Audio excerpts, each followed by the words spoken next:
time and their dime as well, trying to figure out what exactly is happening. And no country is spared this era of hyperinflation. From America, Africa to Asia, no country is safe. But the question is this: when are we going to beat that corner? Good morning and thank you very much for joining us. This is Base Check. We are live from Broadcasting House, where we're looking at various things, business. And of course, with less than 35 days to the elections, the political noise is getting louder. And the question is this: what is on the table? My name is O'Brien Kimani. At O'Brien Kimani is my Twitter handle, at KBC Channel 1. And of course, later on, we shall be looking at Kenya's pension industry, which is valued at more than 1.3 trillion shillings. That's massive savings there. And the question is, they are facing challenges, from COVID to the depreciation of the Kenyan shilling. How do they safeguard their lifetime savings? That's the question we are having this morning. We have our reporters spread in many parts of the country, but for now we want to take you to the Hilton Hotel, where the Kenya Private Sector Alliance is meeting with the Independent Electoral and Boundaries Commission. They want to find out what the IEBC is doing to safeguard business interest in the country with less than 33 days to the election. And our reporter, Alan Aoko, is there. Let's listen in. So that we educate them on not just the electoral laws and the Election Offences Act, but we also educate them on the electoral procedures, election procedures as a commission, so that they can understand fully in terms of how the election is conducted, and they can see how they can fit in terms of their daily operations. But as a commission, our mandate is 400 meters square of the polling station. And for that, we provide two armed security officers for every polling station. So, and in some instances, we have polling centers that have several polling stations. So assuming a center has 10 polling stations, it means 10 times 2 armed security police officers or security officers. Okay? So we cater for that and we pay for it. But outside the 400 meters square, it's the responsibility of NPS. So maintaining law and order, controlling riotous crowds and all that, the normal police activity, responsibility will kick in terms of maintaining law and order. And that's what we have been coordinating and working on, this election security arrangement program. We will presumably have a joint call center where we will be having incidences reported. We already, each one of us, have a software that does mapping of security in the country, trying to identify hotspots, and we compare notes. We have our own program and they have theirs, and we compare notes in terms of identifying hotspots and paying close attention in terms of maintenance of law and order. But we also we will have a joint center where we will be able to have incidences reported, and as a commission we will also have our own internal call center where election-related issues can be reported, and we will share the same information with our counterparts in NPS. This question of Mwangi, political temperatures going up, how do we cool it? I think it's an activity for all of us, isn't it?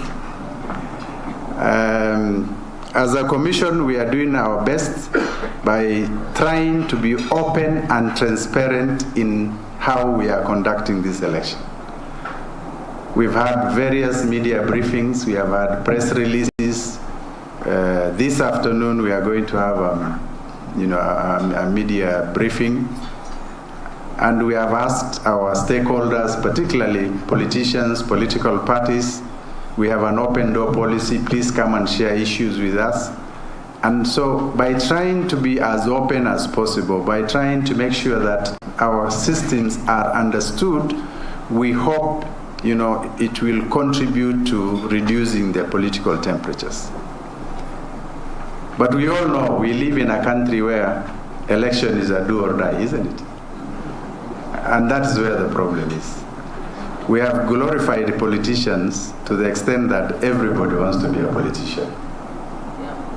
You know, and sometimes I ask, when we clear candidates, they are at the bottom ladder of the IQ levels. If you look at their certificates, I bet if you go to Parliament and get their CVs, if they have not gone to university, of which they have decided that they will remove the requirement for degree, which means from Form 4 you can go and walk into Parliament.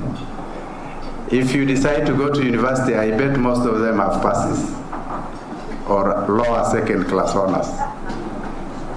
And by the very nature of that kind of category of people, they are always noisemakers, isn't it? And so they hype emotions of people so that they win election. Isn't it true? They want to get elected. Well, that is the IEBC CEO, Mr. Mashinani. They're meeting members of the Kenya Private Sector Alliance to respond to some questions around IEBC's preparedness to handle the election and what they are doing together with political parties to cool the rising political temperatures in the country. And Mr. Mashinani there has just assured members of KEPSA that they're doing all that is possible and within their powers, together with other stakeholders, to ensure that we have a peaceful electioneering period and, of course, peaceful elections come the 9th of August, which is actually 32 days to go. Well, remember, we'll be crisscrossing to many parts of the country to just get to understand what is happening to a county that is near you. And so, as I told you, our reporters are spread all over the country just to get a glimpse of what is happening there. But back in studio, we want to look at Kenya's pension industry. We all know that you can't work forever. In Kenya, the official retirement age is 60 years. It was increased from 55 years back in the year 2009. And this is proving to be a daunting task, especially for the National Treasury, because every year it is spending around 170 billion shillings, well, around 150 billion shillings, paying out retirees.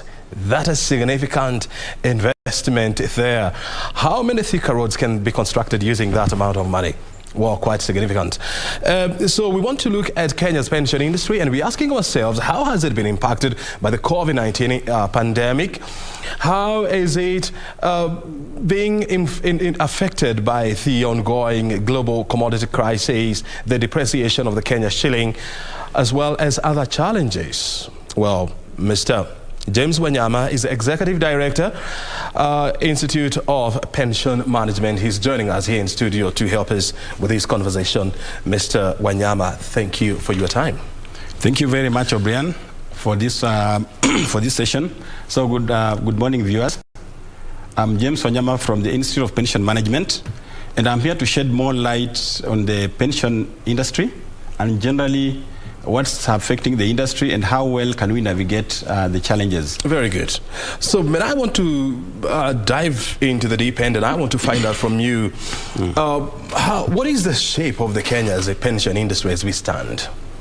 Thank you very much. In terms of the assets value, in terms of the asset value of the pension industry, we are at 1.3 trillion shillings. That's very huge.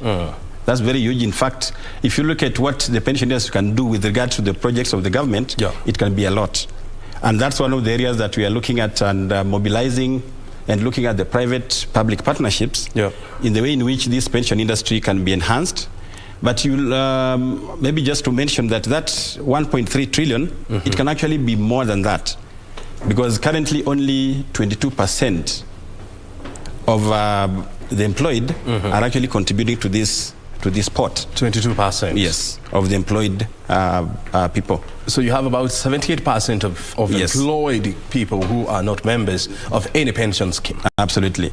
So the question is, how do you deal with such a tremendous amount of apathy? In fact, at the Institute of Pension Management, what we are doing as a training institute is to sensitize the public on the need to enhance their savings. Because you realize that people, as much as people will talk about investing or starting a business, you may say that I want to start a business because the business will enable me to prepare for my retirement. But at the same time, you also need to save for your retirement. You know, you'll not work forever. Yeah. Today you have a lot of energy, but come 20 years, 30 years time, you find that your energy will have slowed down. And that moment you will not have enough energy to generate income. So what we're advising the public through the institute is, we advise them to save for retirement. Let's say, for example, if somebody tells you that they want to invest in a business, for you to start a business, you must have the savings. So in other words, these savings that you are using to generate that income to have or to invest in a business will also generate you some income, which now you need to invest. And that investment is where now we say, we advise the public that now you need to invest that in a pension scheme or a pension plan. Reason being, the kind of lifestyle that you're leading today, you may, when you're looking at your future, you're looking at it and saying, will I still maintain the same lifestyle? Will I still have the same car? Will I still be able to fuel? Will I still be able to get food? Will I still be able to go on holiday? So in that regard, then, we are looking at, are you able to sustain that beyond the employment? Now, apart from that, if you look at the economy of Kenya, majority of more people contribute to the economy are the informal sector. Informal sector. So we have the Juakali people, they contribute up to 34% of the GDP. But now, if you look at this population, and they're not able now to save, they're not saving, and remember they're doing Juakali. Will they do Juakali up to 90 years? They won't. Up to 80 years, they will not do that. So then, we have options for pension whereby we advocate for people now to save, and we have a lot of flexibility nowadays. We have plans that allow you to save even 50 shillings, 100 shillings every day through a phone, which is now the kind of flexibility that we are looking for.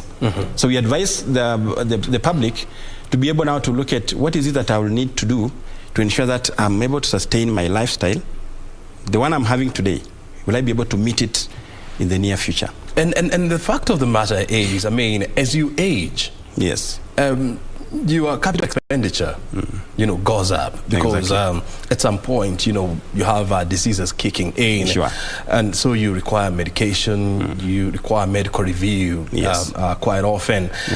And now that you're not working, then you have a significant burden. And so, with this kind of knowledge in mind, so how comes 78% of Kenyans do not have any pension plan? Well, in terms of the uptake of the pension plans, the reason has been that even the employed category, for them, they focus on the government, the NSSF. But you see, if you look at the NSSF, you're only contributing 200 shillings. Plus the employer, it comes to 400 shillings. So 400 shillings in a year, you're contributing up close to 4,800. Look at 4,800 in 30 years' time. It's actually close to around 150,000, thereabout.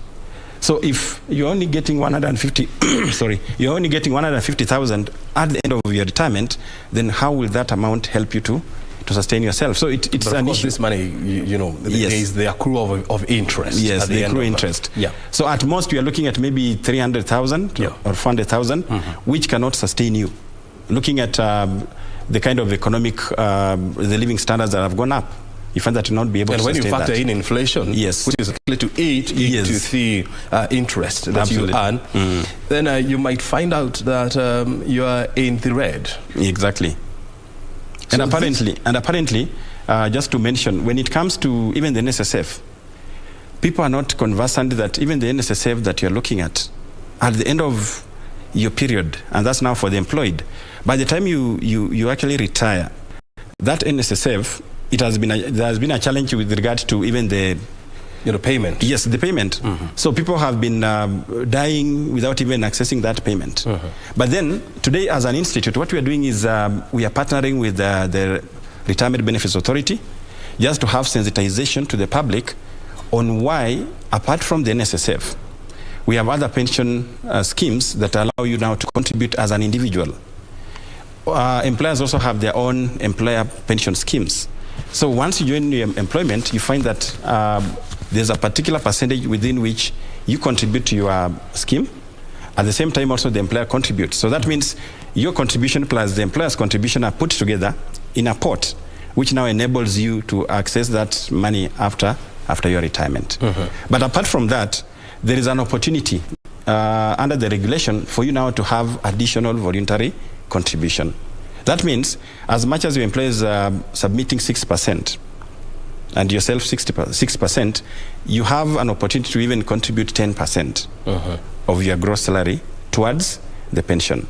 Now, what will happen is this money will be put in an investment channel as per guidelines by the BA. So through that, your money will be gaining interest, and by the end of the period that you are retiring, your money will have grown.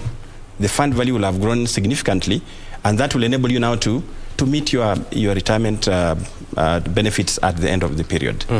So the Institute has, we are running programs.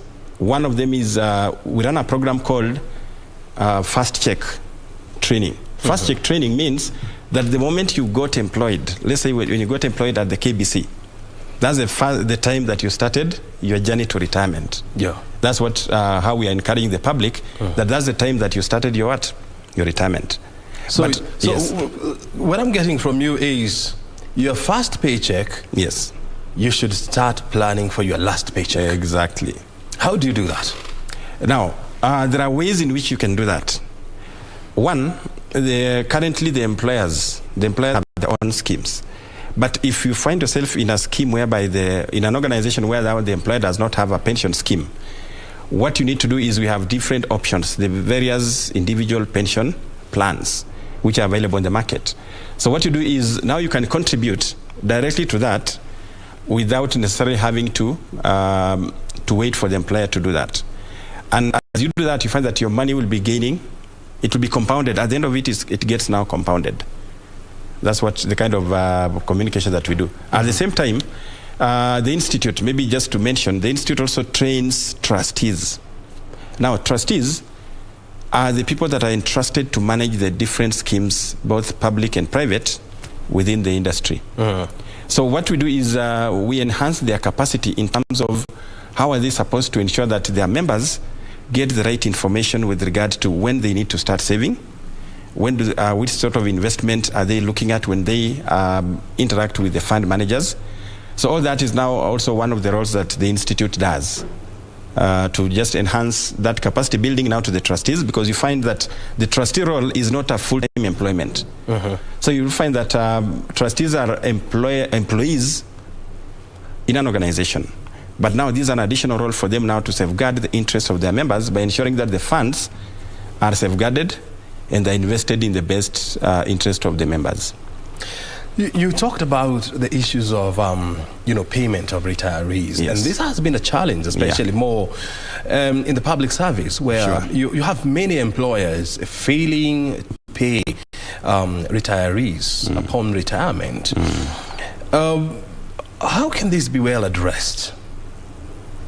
Thank you very much for that question. Actually, the problem of payment of retirees is a very serious issue, and it has escalated to an extent whereby most of the retirees end up not living to benefit from that kind of benefit. So what we are doing is through partnerships and also through this sensitization, we are also informing the employers who are now the sponsors. In the pension industry, we call them as sponsors, to ensure that they remit the contributions, because the problem has been that you deduct the contribution from O'Brien, but now you don't remit that contribution to the custodian, for them now to link up with the fund manager for investment. So that leaves a deficit in terms of the fund value that is available. So when people now retire, we are not able to project whether we have the funds now to meet this. Yet you find that once my pay slip shows that my deduction was done, but then I'm not able to get that, then it becomes a big problem. So we are doing that as IPM alone, but through the regulator, RBA. The RBA. What RBA has done is also to allow the trustees to communicate, to keep communicating with the employers to ensure that they remit that contribution. And when the scenario becomes worse, usually the RBA now intervenes into now obliging the employer to make the remittances at that time. But now on the public sector, what has been happening is, if you look at the wage bill, now the government has not been able to predict and also to have a work plan in regard to how many people are retiring in the next maybe 5 years. And that's what necessitated the change of the retirement age from 55 to 60, just to give it some allowance for them now to be able to have that protection. And there are also conversations to increase this to 65. Exactly. Of course, a lot of people, employees will not mind these. Yeah, they won't. But what we are to realize is that there is a significant challenge when it comes to meeting pensioners' payment. Because, as I was saying, when you look at the last 6 months of this year, close to 76 billion shillings has been factored in to pay pensioners. And that is in the public sector alone. I do not have the numbers, for the private sector. And so that's quite a significant amount of money. Those are like how many Nairobi expressways? Almost 2. Yes. So how do you then deal with all these and at the same time ensure that you also have other votes for economic development? Thank you. In terms of the aspect of meeting that, what has happened is, if you look at we have 2 major pension, we call them as the pension types. So we have the defined benefit, which is purely now the one that the government has been running. And we have the defined contribution, the DB and the DC.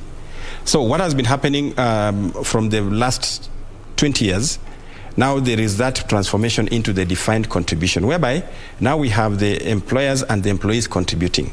But initially, if you look at the government setup, it was only the government that was obliged now to meet the needs of these retirees. And that's the reason why even if you look at the government, we have the public service scheme. It was interesting now to ensure that also the superannuation. Yes. Now you have the contribution from the employees as well as the contribution now from the employer. Now that way, then you find that this pot, the pension pot, becomes huge. Unlike now when you're only depending on the employer to meet the demands of the retirees. I know there are regulations. There is the Pensions Act. Yes. In the country that spells out the measures that are supposed to be taken in case an employer does not remit an employee's pension. Yes. But we still have very many number of very high cases of people who they are retiring but yet they cannot access their pension because the employer decided to use their money for other things. Are you confident that the Retirement Benefit Authority is doing its work in trying to ensure that retirees, they get their pension right on time? Well, in terms of the enforcement, what I know is the Retirement Benefits Authority has been doing that in terms of enforcing to ensure that this aspect of remittances is put on reduced significantly. And I know quite a number of schemes that have been affected by that. So what they have been doing is to intervene, and also they can even appoint an interim administrator to ensure that they foresee that aspect of the transition. But more so, what they have been doing is now to compel, using the act to compel the sponsor now to remit that contribution. The challenge has been that the employer will cite a number of reasons why they're not able to remit, but now they come up with a payment plan on how they're going to meet the remittances that have not been done on time. Yeah, so that's, I can say they have done that, but they can still do more, especially with regard to ensuring that they don't have to wait until the remittances have piled up. There's a pile up for them now to intervene. I think this should be something that is continuous to ensure that we don't have to wait until the amount is so huge for them now to intervene. When you look at both the public and the private sector, yes, who is most affected by this non-payment of pension? Apparently, the affected category, the most affected, is the public. Is the public sector. Yes. Why do you believe it's the case? I think it's because of in the public sector, the assumption is that there will be money from the government. And therefore, for them, it's not about meeting the deadline for remittances. But they'll say that, of course, we'll get money and pay these. But in the private sector, you find that, and most of the private sector schemes are actually defined contribution. Meaning, as an employee, I have to monitor my statements, I have to receive my statements to show that this is the amount of money that has been remitted. But now that's not the same way with now the public sector, because the public sector, as I've said, most of them, and most of this, it is through the NSSF. Yeah.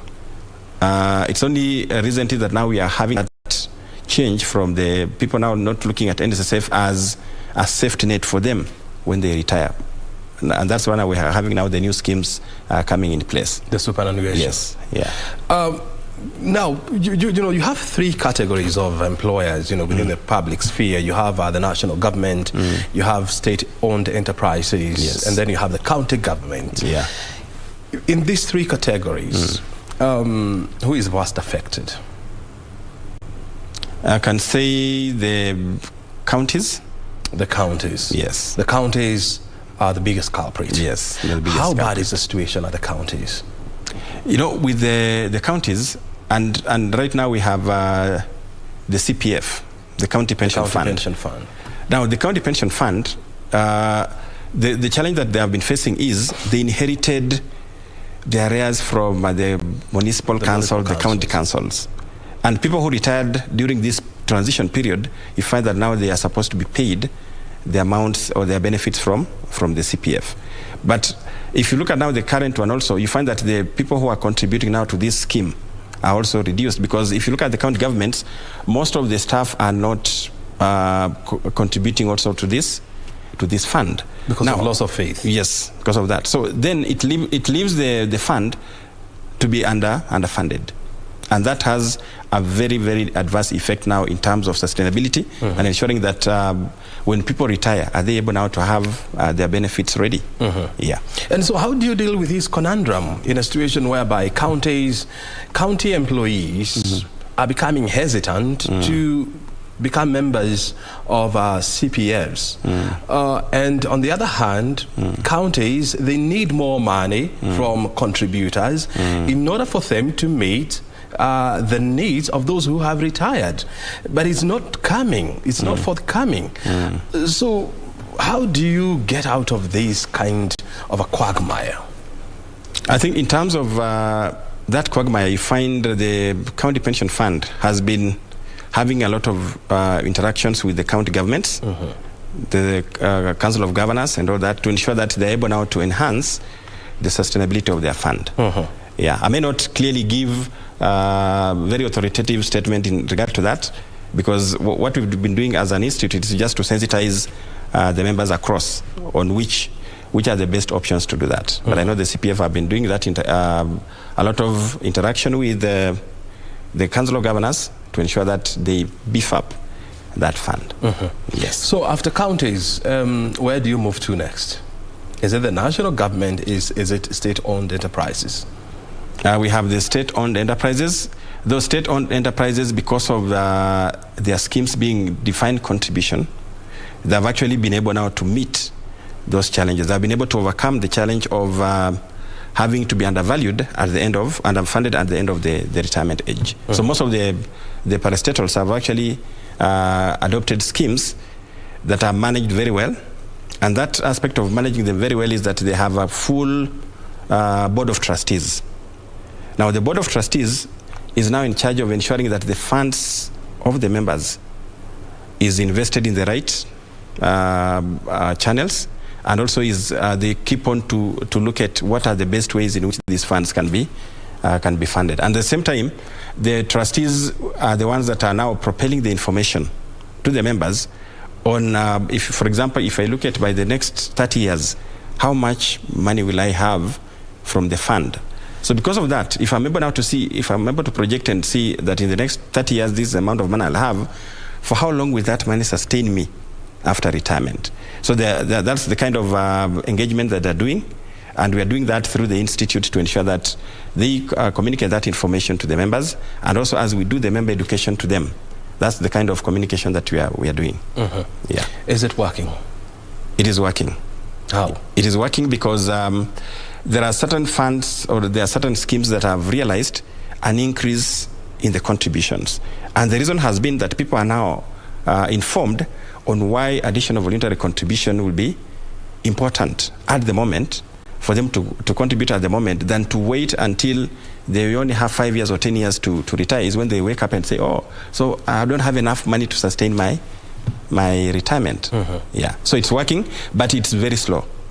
I want to say that through the interactions we've had with the government, through RBA, we've been having these consultations, and we encourage the government to enforce a regulation. Like if you remember the NSSF Act of 2013, it was meant now to increase the contribution to 12%.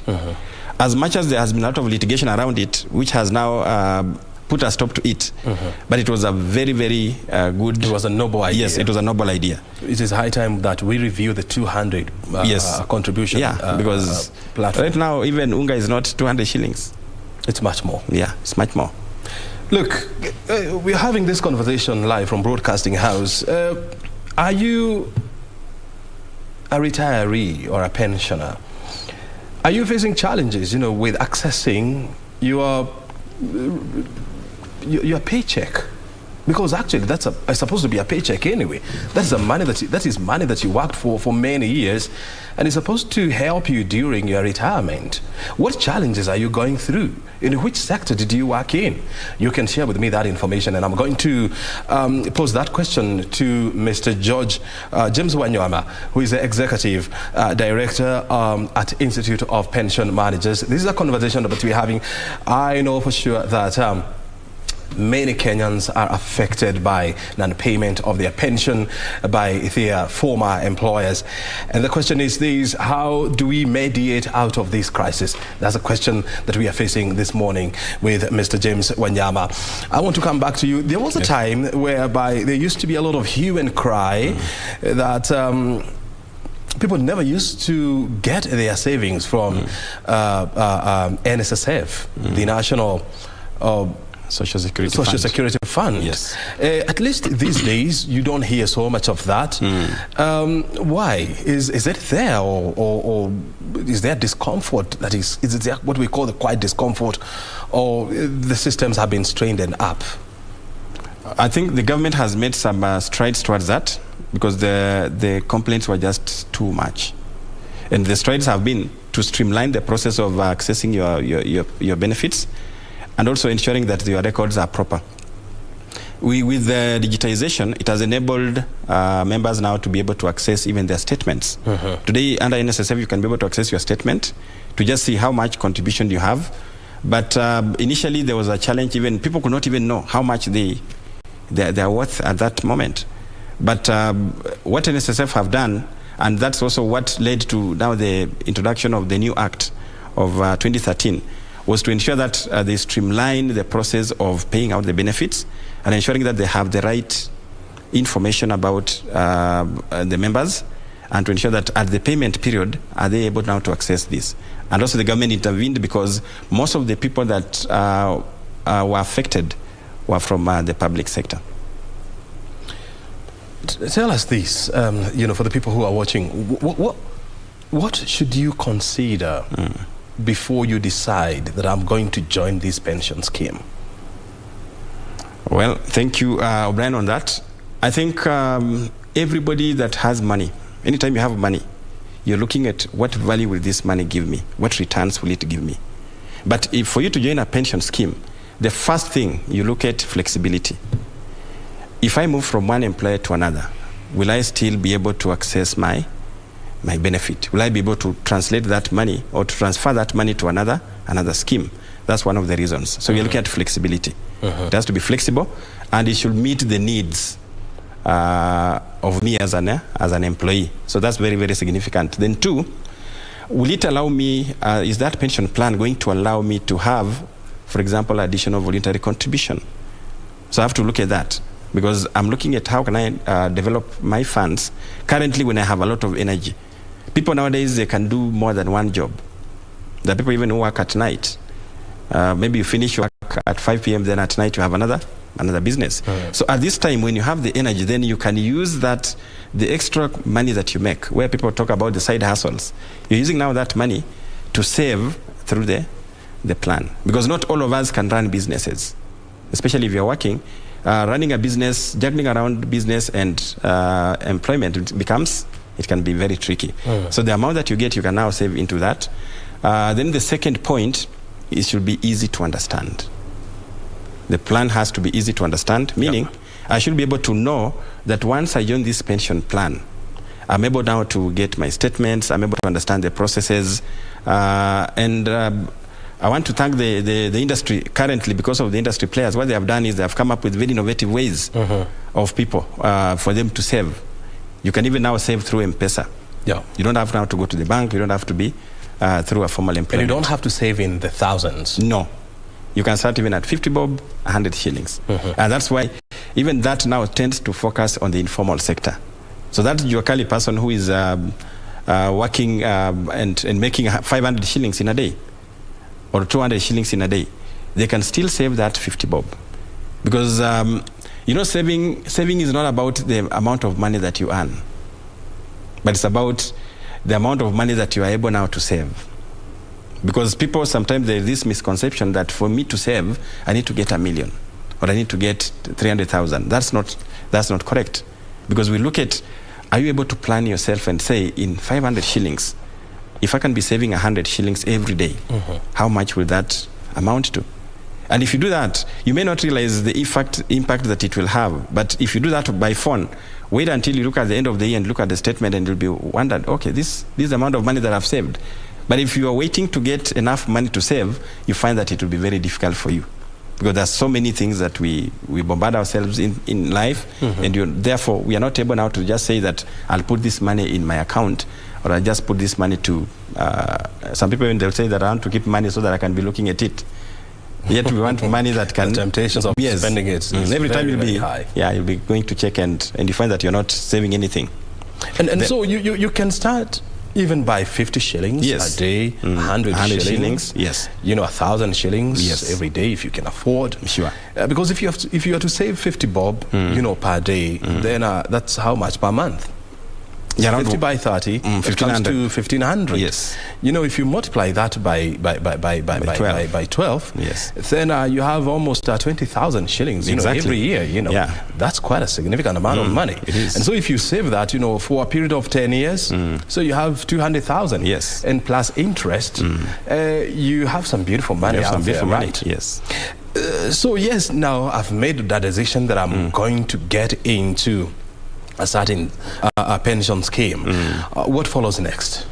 So once you join the scheme, then you now look at what returns does it provide. There are so many schemes, some of them, so you have to ask them now to give you information about what are the returns that you're going to get on the value. Because you may get schemes that are not giving you better returns.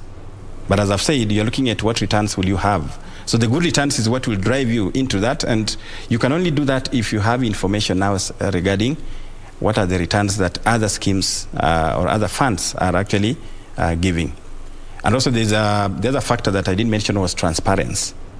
Transparency is a very important factor to consider before joining a pension plan. Just like when you're joining insurance products, people have had those issues whereby they'll say that we have these hidden charges and all that. So even in a pension plan, you need to know what are the hidden charges. Is it clear? From the time you meet that relationship manager, do they give you the right information so that you don't get shocked at one point when you are told, but when you sign this document, these are the charges that were not disclosed to you. So it's also very significant that we get to understand the transparency of the plan. Yeah. How much returns would you qualify to be good returns currently? I know there is the aspect of the inflation. And most of the investment vehicles that we use, they're also subject to this inflation. Yeah. But what we, like you've seen, if you look at insurance companies, what they do is they have guaranteed funds, or they can guaranteed interest, whereby they'll tell you that you'll be getting this amount of interest on your fund for the following period. But currently we are looking at, if you look at some funds are between 8%, others are up to 15%. 8 to 15%. Yes. How do you get to the one that is giving you 15%? Now that's where now you need knowledge. You need information, and that's what the institute does. And how? So we're able to give you. What we do is we gather information about the various performance levels of the various companies and the schemes. Now that's the kind of information that now we share with the members, so that when we come to you, for example, we tell you that in terms of the performance of the industry, these are the leading schemes. These are the leading fund managers. This is how much they're generating. This is how much they're giving to the members. So we do that now to ensure that now you as a member, now you're able to make a decision on which pension plan to go for. Yeah, but of course they'll come with, they're actually out there in the market. So they'll conduct members and they'll tell them what benefits does their plan have over the other. I know, when it comes to contributions, Yes. Kenyans, they have multiple choices. You can become a member of a savings or what we call circles or saving societies. Yes. You can opt for an insurance package. Yes. You can opt for a pension fund. You can decide to invest your money in government papers, in the stock market, in the bond market. From where you sit or from where you stand, where would you advise anyone, from a professional perspective, where they are likely to get better returns? I know that that's a question that is also based on other factors. For example, the economic performance. Right now, maybe in the last few years, there was a lot of interest in property. Everyone was running to property, investing in property, but that has since changed. And you find that most of the properties that people have invested in, the occupancy levels have reduced drastically. Yeah. Now that changes the landscape. Now you have to look at, and people are now looking at the more secure investment vehicles. And maybe now they are looking at the bonds, but also the bonds are also affected by this, the general economic performance of the country and also the region. So what is more important here is to look at the projection. Now the projection, if I'm investing, for example, in the stock market, and I'm able to see that the projection of the performance of the stock market, as much as it's affected by the general economy and also the inflation, but you find that at the end of it, my money is secure. And that's the reason why the money that you have in the pension plan or in a pension scheme is protected in the event, for example, even if that company collapses, but you find that under the Act, even if under the RBA Act, you find that money is secure. Unlike if you invest in a bank today and the bank collapses or faces financial challenges, you find that now getting your money becomes a very big problem. Well, but of course, it's also good to say that there's also the deposit. It has changed name. The deposit. I've forgotten the name. The circles. No, the one for commercial banks, whereby you are guaranteed up to 100,000 shillings in case a certain banks or a certain lender collapses. So between contributing to a cooperative society and to a pension fund, where would you advise someone? In the short term, I'll advise someone in the SACCO. In the SACCO? In the short term. And the short term for you is how many years? Short term is maybe 3 to 5 years. But I'll advise you now to use the money that you're getting from the SACCO to now invest in the pension. Reason being, during the period within which now you are in the SACCO, you're able to access more products. You can get loans. You can invest in, you can buy assets. You can also getting dividends. Yes, you get dividends. So you now use that money, you plow them back now to a saving. Reason being, right now you can access the benefits of the SACCO just because of the membership, and at the same time also because of the contribution that you you're getting. But towards retirement, you will no longer be entitled to do that. But now the money that you use now from the SACCO becomes very, very important at that time of your retirement. Yeah. Would you also want to tell people that, you know, pension contributions are tax-free? Yes, absolutely. Up to 20,000. Up to 20,000. In fact, when you look at your gross, for example, the money that is taxed, you remove the contribution, the pension contribution. Yes. Then the balance is what is taxed. And that is something that a lot of people do not understand. Yeah, people don't understand. They do not know. Yes. That one way of legally ensuring that you don't pay a lot of taxes is by contributing to a pension scheme. Yes. Of course, that is not very good news to the taxman, but hey, that's the law. So how do people take advantage of that goodwill from you know, taxes? And let's face it, I mean, we all hate taxation, eh? Of course. Because at the end of the month, when you look at the amount of taxes that you're paying, of course, it's not a small amount of money. It's not. But yet a lot of Kenyans are yet to realize that actually you can reduce the amount of taxes you pay by investing your money in a pension fund. Exactly. And this is up to 20,000 shillings. No, 20,000 now if you are, it's not taxed. It's not taxed, Yes. So in that case, what happens is if you need to invest or you need to save, you look at if you are saving with the employer may not increase their voluntary contribution. But you as an individual, you can opt for that and increase the voluntary contribution. That will give you that immunity now from the tax. Now, that's an area that people have not internalized, not because they don't know, but because there has been no sensitization to them. A lot of people that we meet, in fact, all the forums that we meet as an institute, we have the conferences, we meet them for these free trainings on member education and all that. You find that they hear that for the first time. So what we're doing is, through their schemes, now we inform them that we can provide that information. We can provide that information for them to understand that if your scheme has this provision, why don't you encourage people so that they save more? Yeah, they can save more so that at the end of it now, that money will be compounded for the period that they are saving. And at the end of the period, when now they have to move from one employment to another, it comes in very handy. Take a good example of the crisis of COVID. Yeah. And many people lost jobs. You find that during that period, there are people who had saved quite an amount of money. It enabled them now to venture into businesses, as much as the challenge was that now the schemes became underfunded, because many people now withdrew their benefits at that moment. But we encourage people that they should be able to focus on that and ensure that their additional voluntary contribution is constantly submitted to ensure that they're able now to have a wider, or I can say that a fund that will enable them now to sustain themselves at retirement. Because there is what we call the income replacement ratio. Now, the income replacement ratio is the amount of income that you'll need at retirement to sustain your lifestyle. And in Kenya, according to the RBA report, Kenyans are at 40%. 40%. 40%. Yet, the threshold is 75%.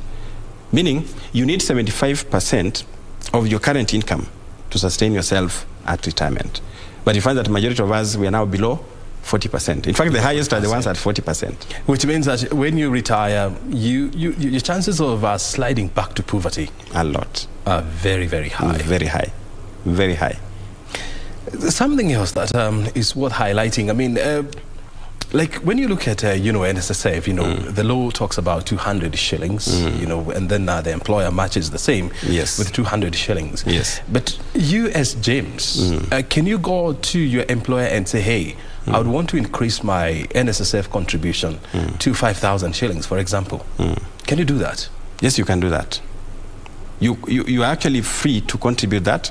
But what you are saying is, you may not. You may actually add your contribution through NSSF, or you can opt to have that portion now saved in another pension plan. That's where now you're just spreading. Which means that you can have NSSF and another one, yes, and another pension scheme. Exactly. Now that way, then you are distributing also your risks in terms of the risk. So you're looking at, you can now save in a defined contribution, where now it's also earning you a lot of interest, like the ones that are run by the insurance companies. So you'll be having a contribution through the NSSF. At the same time, also you have another deduction, which now you're remitting to another pension plan. That way, then you're actually spreading your income in terms of the savings, and how that, at the end of it, now you'll be able to get your pension from this, the individual pension plan, and also now from NSSF. Yes. And also it's good to tell people that you know, the whole point of, you know, first of all, doing a lot of research on the returns you're getting from your pension scheme is because, for example, in Kenya now, the inflation is almost clocking 7%. Yes, it is. And so if your returns, if your pension manager is paying you, let's say, 8%, then when you deduct the inflation, then it means that you're getting just 1% on your return. Yeah. Which is not a lot of money. It's not. And so when you are deciding where to invest or in which pension scheme, what options are there? In terms of the options for the pension scheme, we have, maybe I can just mention the main ones. Yeah. We have the NSSF, which is now, basically that's a government, it's owned by everybody. It's owned by members. Yeah, by members. Then we have the occupational pension schemes. Those are now the ones that are run by the employers. So once you join employment, you'll find that most employers have that provision. Though not all employers provide pension. But in that regard, then, if not employers are able now to cater for the running of the scheme, then we have the individual pension plans. Now, the individual pension plans allows you as an individual now still to contribute towards your retirement without necessarily having to rely on the employer. Yeah. In terms of investment, I know a lot of pension schemes, you know, they prefer to invest their members' funds in the government papers because of you know, their risk profile. But there has been a major drive, you know, to try and urge them to diversify, you know, into more products. You know, for example, you know, corporate bonds, infrastructure bonds, energy bonds, and so much. But it seems like they are a little bit hesitant. Why is this the case? Okay, now on that question is about the interest of the fund manager. You know, the fund manager will also be looking at which investment vehicle shall I invest in to ensure that I also don't risk the funds. And that's an aspect of being conservative in terms of the investment. But if you look at the RBA guidelines, it has given so many options within which schemes can invest in. So what we do is we now educate the trustees to get the fund managers accountable in terms of asking them, how come you're not investing in this vehicle? How come you're not investing in this vehicle? Yep. So we do that because we now invite the trustees for these forums. For example, annual meetings. Yes. We have forums on investment, where now we bring on board the trustees for investment decisions. They need to understand how do they even interpret the reports from the investment managers. Very good. And how they question that. You know, I want you to hold your thoughts because remember, today is World Kiswahili Day, a day set aside, you know, to celebrate Kiswahili as a language, and the celebrations are taking place at Kenyatta International Convention Center. And now let's cross over and listen in to Tourism Cabinet Secretary Najib Balala. Ya Urusi, ya Uchina na nyinginezo, lakini ya Kiafrika ni lugha ya pekee ambayo ni lugha ya Kiswahili imeweza kutambulikana. Ndiposa kwenye desturi yetu hapa Kenya, lugha ambayo inatumika ni lugha ya Kiswahili, ni lugha ya kitaifa, na lugha ya Kiingereza ni lugha rasmi ya kuweza kuwasiliana. Nataka hiyo hofu ambayo inajulikana kwa lugha hii kwenye shule zetu ni lugha ambayo inatumika kihiari. Hii lugha ni ya lazima iweze kufunzwa kwenye shule zetu zote, kwa sababu ni lugha kwenye katiba na kwenye ambayo inatambulika duniani nzima. Na kutambua pia mkurugenzi mkuu wa UNESCO, katibu mkuu Julius Juan wa Wizara ya Elimu, kwa sababu Wizara ya Elimu ni wizara muhimu, na Profesa Magoha mwenyewe amenithibitishia kuwa lugha ni muhimu, hususan hii ya Kiswahili kwenye mambo ya elimu. Waziri Amina Mohamed ambaye ni waziri wa mambo ya turathi amenihakikishia kuwa ataunda kamati ambayo inaitwa Kiswahili Council, ambaye ataiunda na yeye mwenyewe atahudhuria hafla rasmi hapo kwenye makavazi ya National Museums hivi jioni leo saa 10 atatoa taarifa yake rasmi kwenye hafla hiyo. Nataka kumtambua pia Lieutenant General ambaye ni Mohamed Badi ambaye ni Mswahili mwenyewe, na pia amekwambia lugha ya raha ni lugha ya Kiswahili. Kwa hivyo ukiwa na hamu ya kumtongoza mtu kibiashara, kimaendeleo na kimapenzi, lugha ya pekee ni hiyo ya Kiswahili.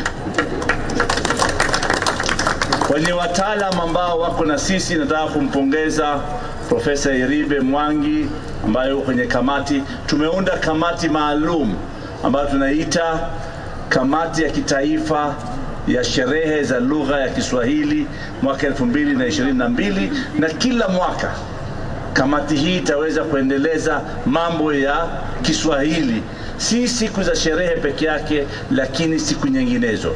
Profesa Mwangi, nataka kukushukuru wewe, na kwa sababu University of Nairobi ni university kuu, chuo kikuu ambayo inatambulikana. Pia nataka kumtambua Profesa Abdulaziz ambaye ni mwanzilishi rasmi juu ya idara hiyo ya Kiswahili kwenye chuo kikuu hiko. Pia nataka kumtambua Profesa Raya Timami, hapa anatoka Lamu, yeye pia mojawapo katika watu muhimu kwenye idara hiyo. Profesa Clara Momanyi. Well, huyo ni waziri wa tourism. Let me stop it at that point. That is the Cabinet Secretary for Tourism, Najib Balala, at Kenyatta International Convention Center. They are leading celebrations to mark the Kiswahili Language Day, a day set aside to appreciate the Swahili language, which is the most spoken language in Africa, spoken by more than 300 million people. Actually, I'm being told it's more than 700 now. And when you factor in that there are about 1.2 billion people in Africa, it means that more than half of Africans, we speak Swahili as a language. Well, time now to cross over to where the Standard Boards, Registration Board, is having their event today. They are launching their strategic plan, and Hibak Said is on standby there with the CEO, and let's now listen in. Thank you so much, O'Brien. We are currently live at the Sarova Pan-Africa, where the PSASB is launching its strategic plan for the next 5 years.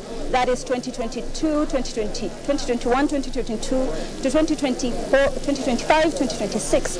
Currently we have with us Mr. Frederick, who is the CEO of the PSASB.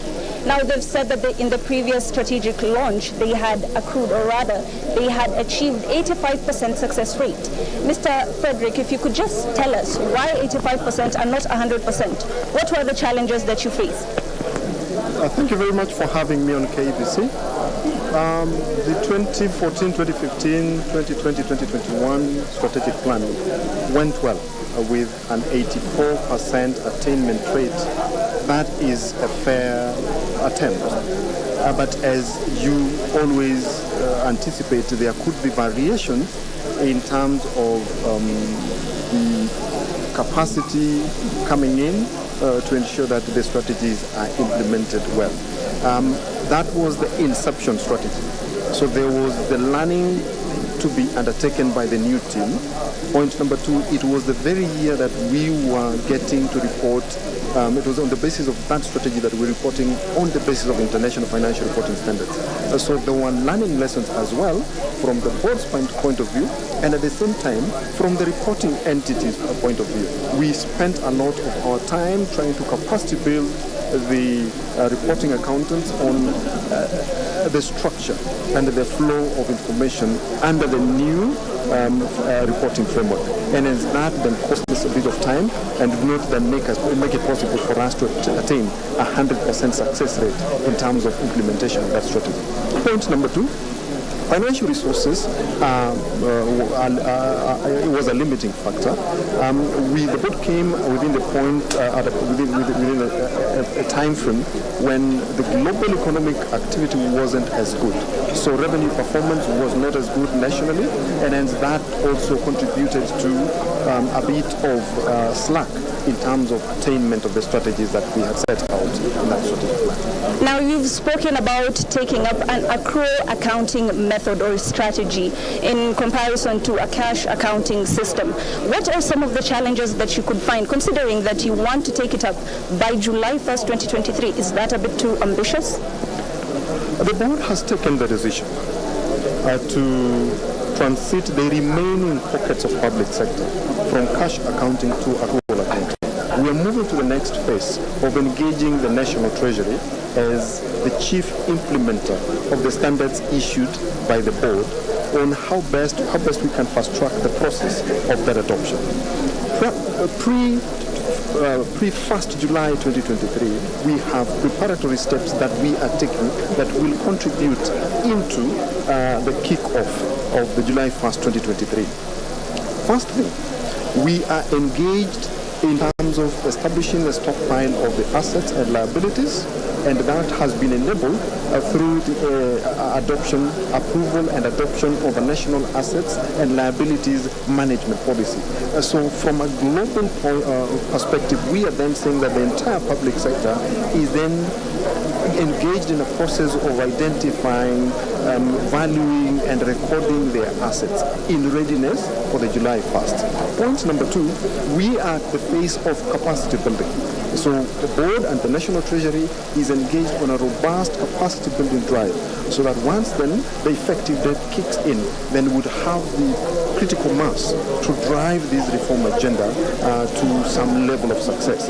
Point number three, the enabling system, IFMIS, is under review as we speak, and discussions are at a fairly advanced stage at the National Treasury just to ensure that the enabling system, the bedrock system on which to anchor accrual accounting is brought to a level where then it can support the transition project. I guess with those, once we ready those, then there are also, finally, there are aspects of change management.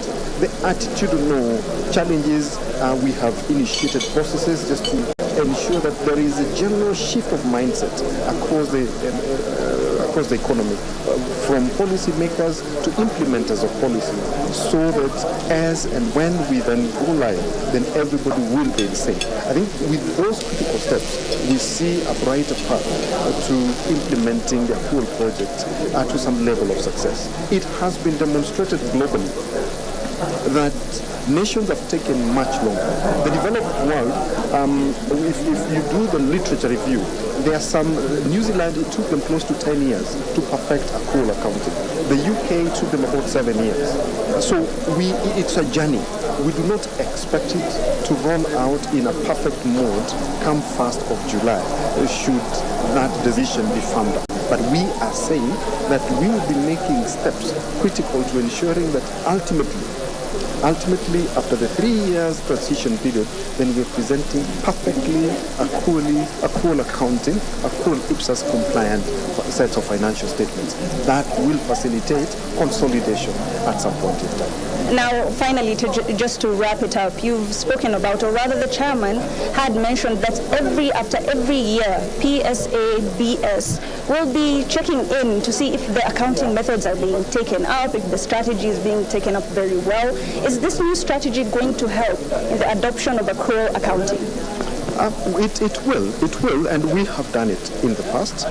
We undertook annual assessment of the level of adoption of the reporting templates and the standards as issued by the board. We are seeking to strengthen that.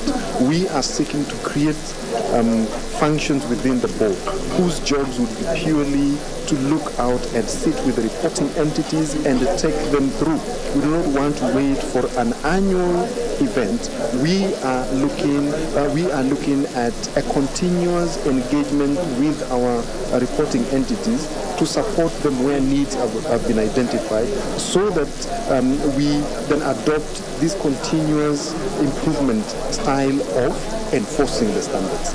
But ultimately, that does not mean we run away from the traditional fire awards that we join hands with other fire promoters as a means of now formalizing the whole process of checking for compliance and recognizing the best winners. Thank you. Thank you so much, Mr. Frederick, for engaging us here on BizCheck. As you have heard, O'Brien, he has spoken about public service entities taking up accrual accounting systems from the 1st of July. Of course, the transition is going to be in phases, and within 3 years, we might have public service entities doing accrual accounting systems. Now, this might help in changing the situation, where we have seen a lot of auditing gaps, especially in public service entities. Thank you so much, and back to you in studio, Brian. Well, thank you so very much indeed. Hibak Said there at the Sarova Stanley Hotel, where the Public Sector Accounting Standards Board has just launched their strategic plan for the next 5 years. And you have more details coming in during our bulletins at 1 p.m., 7 and 9 p.m. And of course, also some news coming in is that IEBC is set to receive the first batch of ballot papers later on today at the Jomo Kenyatta International Airport. That is a developing story, and of course we'll be having more information as the day progresses. We are bringing to an end our conversation this morning around the state of pension in Kenya, the challenges, the opportunities, and what's the way forward. We've been having this conversation with James Wanyama, the Executive Director at Institute of Pension Management. Before I let you go, Mr. Wanyama, I want to hear from there are people who are watching and listening to you, and they are wondering, so what should I do now that I have this information? I know now saving through pension is good. There are better returns I can get from saving. So what should I do next? Thank you for that question. Actually, for the public, what I can tell them is the Institute has an array of opportunities for them to learn. And we have a school.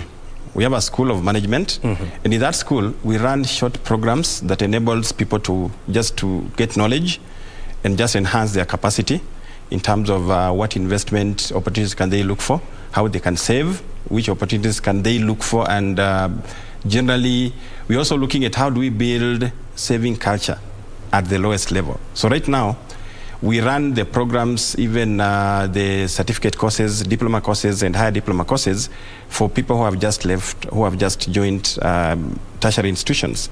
So we have a college that, through that, now we impart that kind of knowledge at the earliest time possible, so that when this person now finishes college or campus, they're now able now to think of how well can they invest with the little amount of money that they're getting.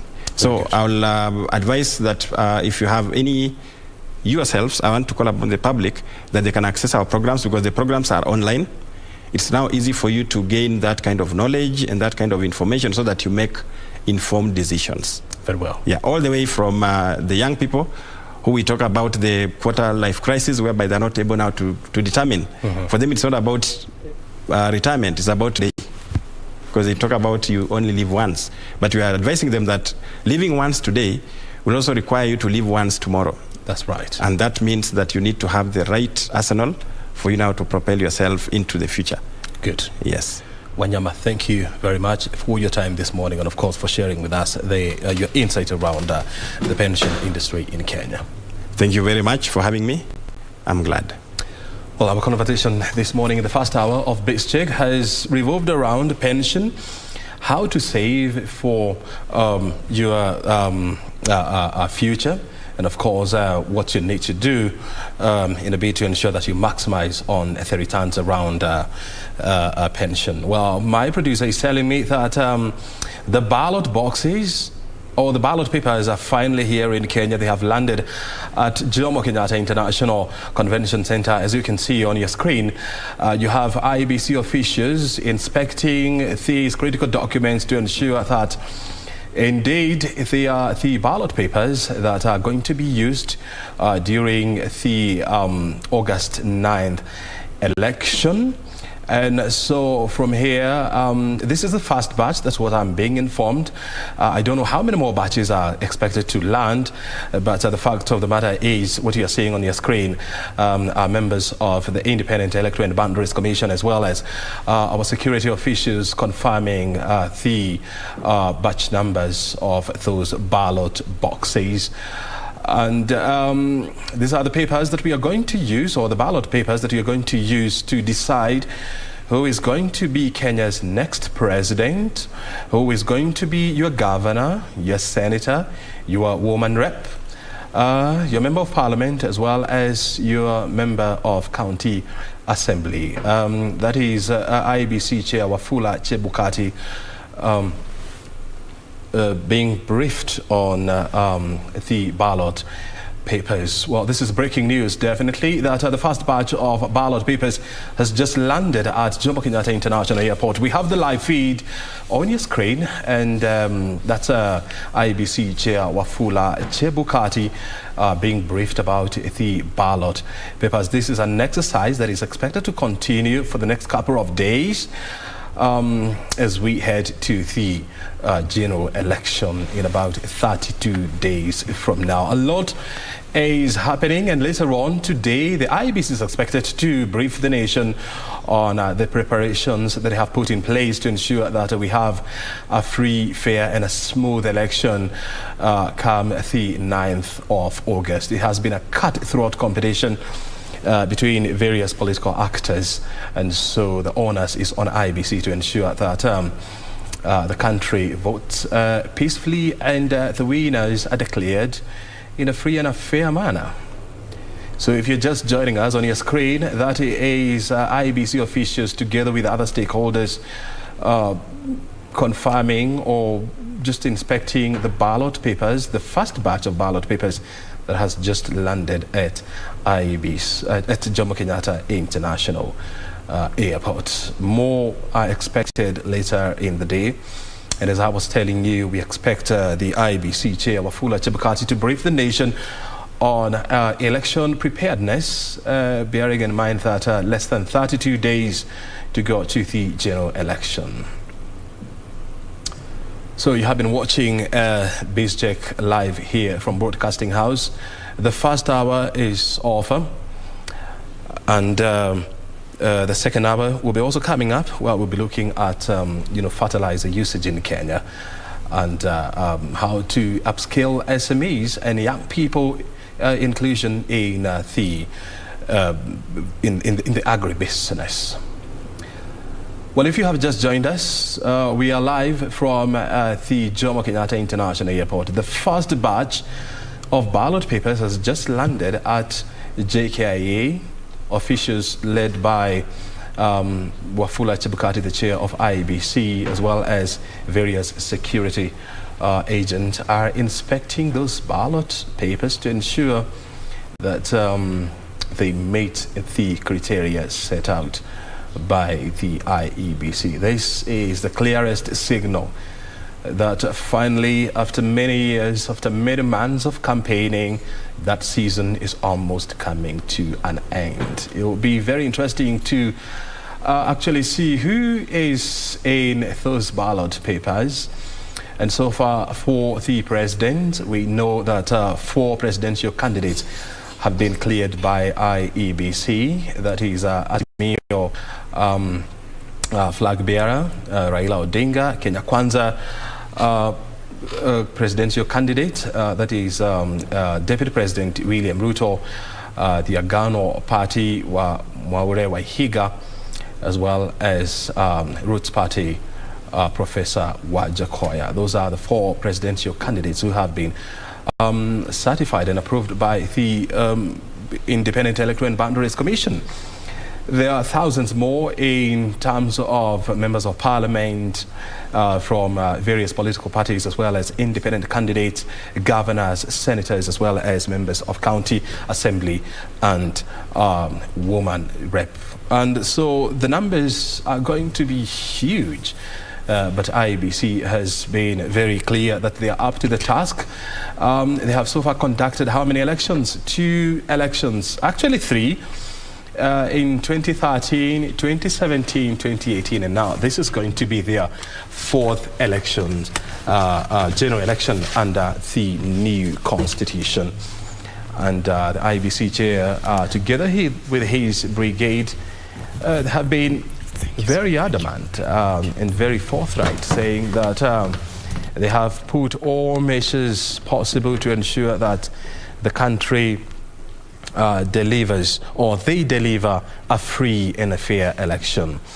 And today morning, the IEBC chair and together with his team were hosting members of the Kenya Private Sector Alliance just to try and update them on where we are in terms of the preparedness to deliver a smooth, a fair and free election. Members of the KEPSA, they are raising issues around the rising political noise in the country, and IEBC saying that this is a responsibility of each and every one of us to ensure that the temperatures do not become hotter.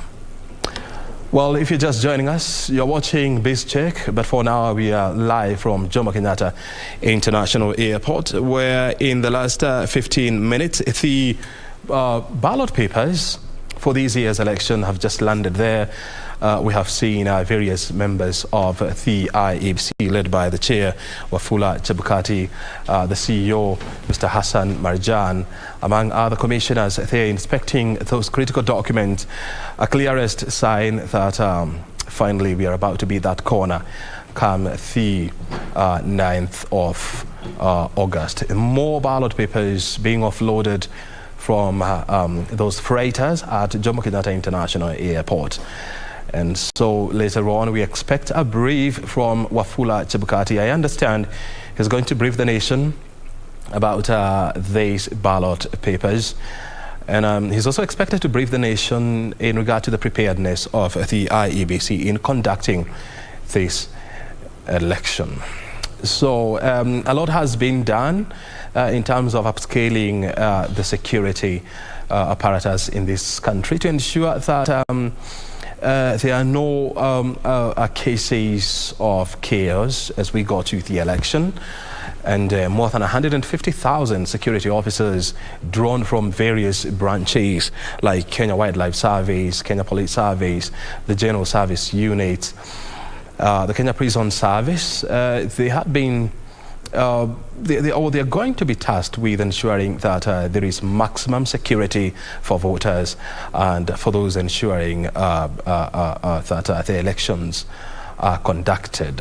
So those are our security officers, our security agent. Can see they're writing, something down. So those are the ballot boxes they're being offloaded from the freighter. For now, I can see about four batches right here, but I don't know how many more are expected to land. But when you look at the number of candidates that are expected to be on the ballot, then you expect them to be in their millions. Well, that is JKIA, where in the last 15 or 20 minutes, the IEBC has just received the first batch of ballot papers that are going to be used during this year's election, which is less than 33 days, actually 32 days. Wafula Chebukati, any moment from now, is expected to address the nation in regard to these ballot papers, plus more other issues in regard to the upcoming elections, like security, election officials, the issues of campaign, political parties, the ongoing court cases, among many other issues. And so, as a state broadcaster, we are keeping an eye on that, and we shall be taking you live there when that moment comes. Well, this is this check. We're taking a short break, and thereafter we are back with more conversation. Stay right here.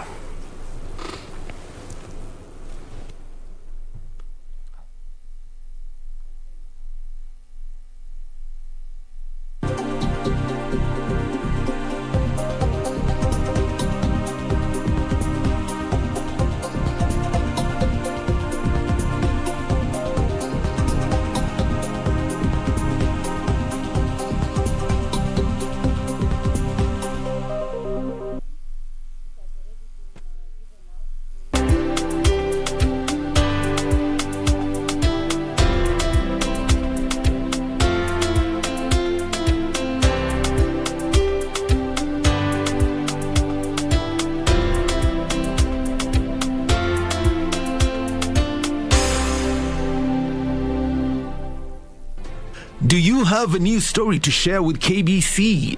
Get in touch swiftly on email news@kbc.co.ke or call 0723-892-654 or 0734-780-124.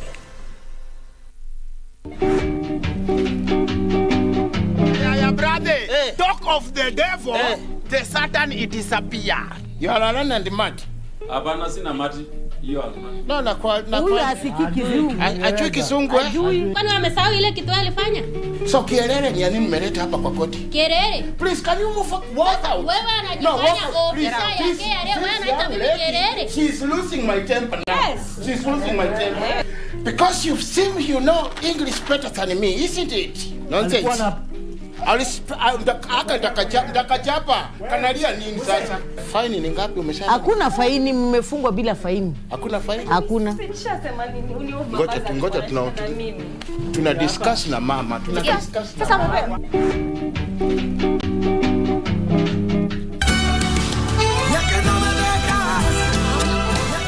I was the one who killed Grandma. That's not true, Ellen. Why would you say such a thing? You and Kabilo will regret doing this to me for the rest of your lives. Especially you. Don't breathe. Everything will be okay. Breathe. We shall legalize weed. Professor George Luchiri Wajakoya of the Roots Party. Raila Amolo Odinga of the Azimio la Umoja One Kenya Party. Unajua mimi sina pesa ya serikali ama ya kashfa. David Mwaure Wahiga of the Agano Party. And hakuna kura ya hasla mtaiba. William Samoei Ruto of the Kenya Kwanza Alliance. Presidential Debate 2022. Do not adjust your sets. Differently. Once you already have like an LPU evidence that you're able to deliver, somehow you start getting into the system. So persistence in business is very important. Even if you're getting those small ones, as much as you're aiming for the higher ones, the small ones are a source of encouragement.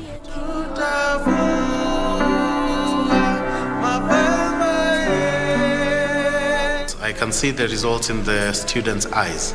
I can see the joy that music brings to them, and that completes me. We're differently abled, differently.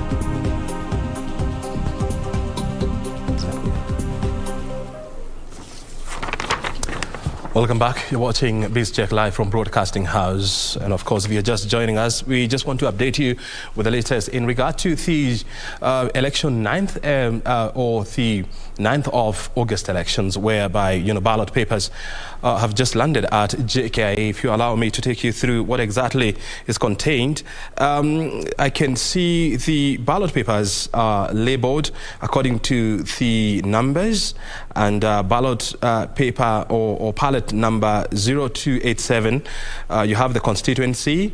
You have the county of Embu, which is 014, and then for senator, that is an example of. I know you can see, some white papers, on those palette, and that is the information that is contained.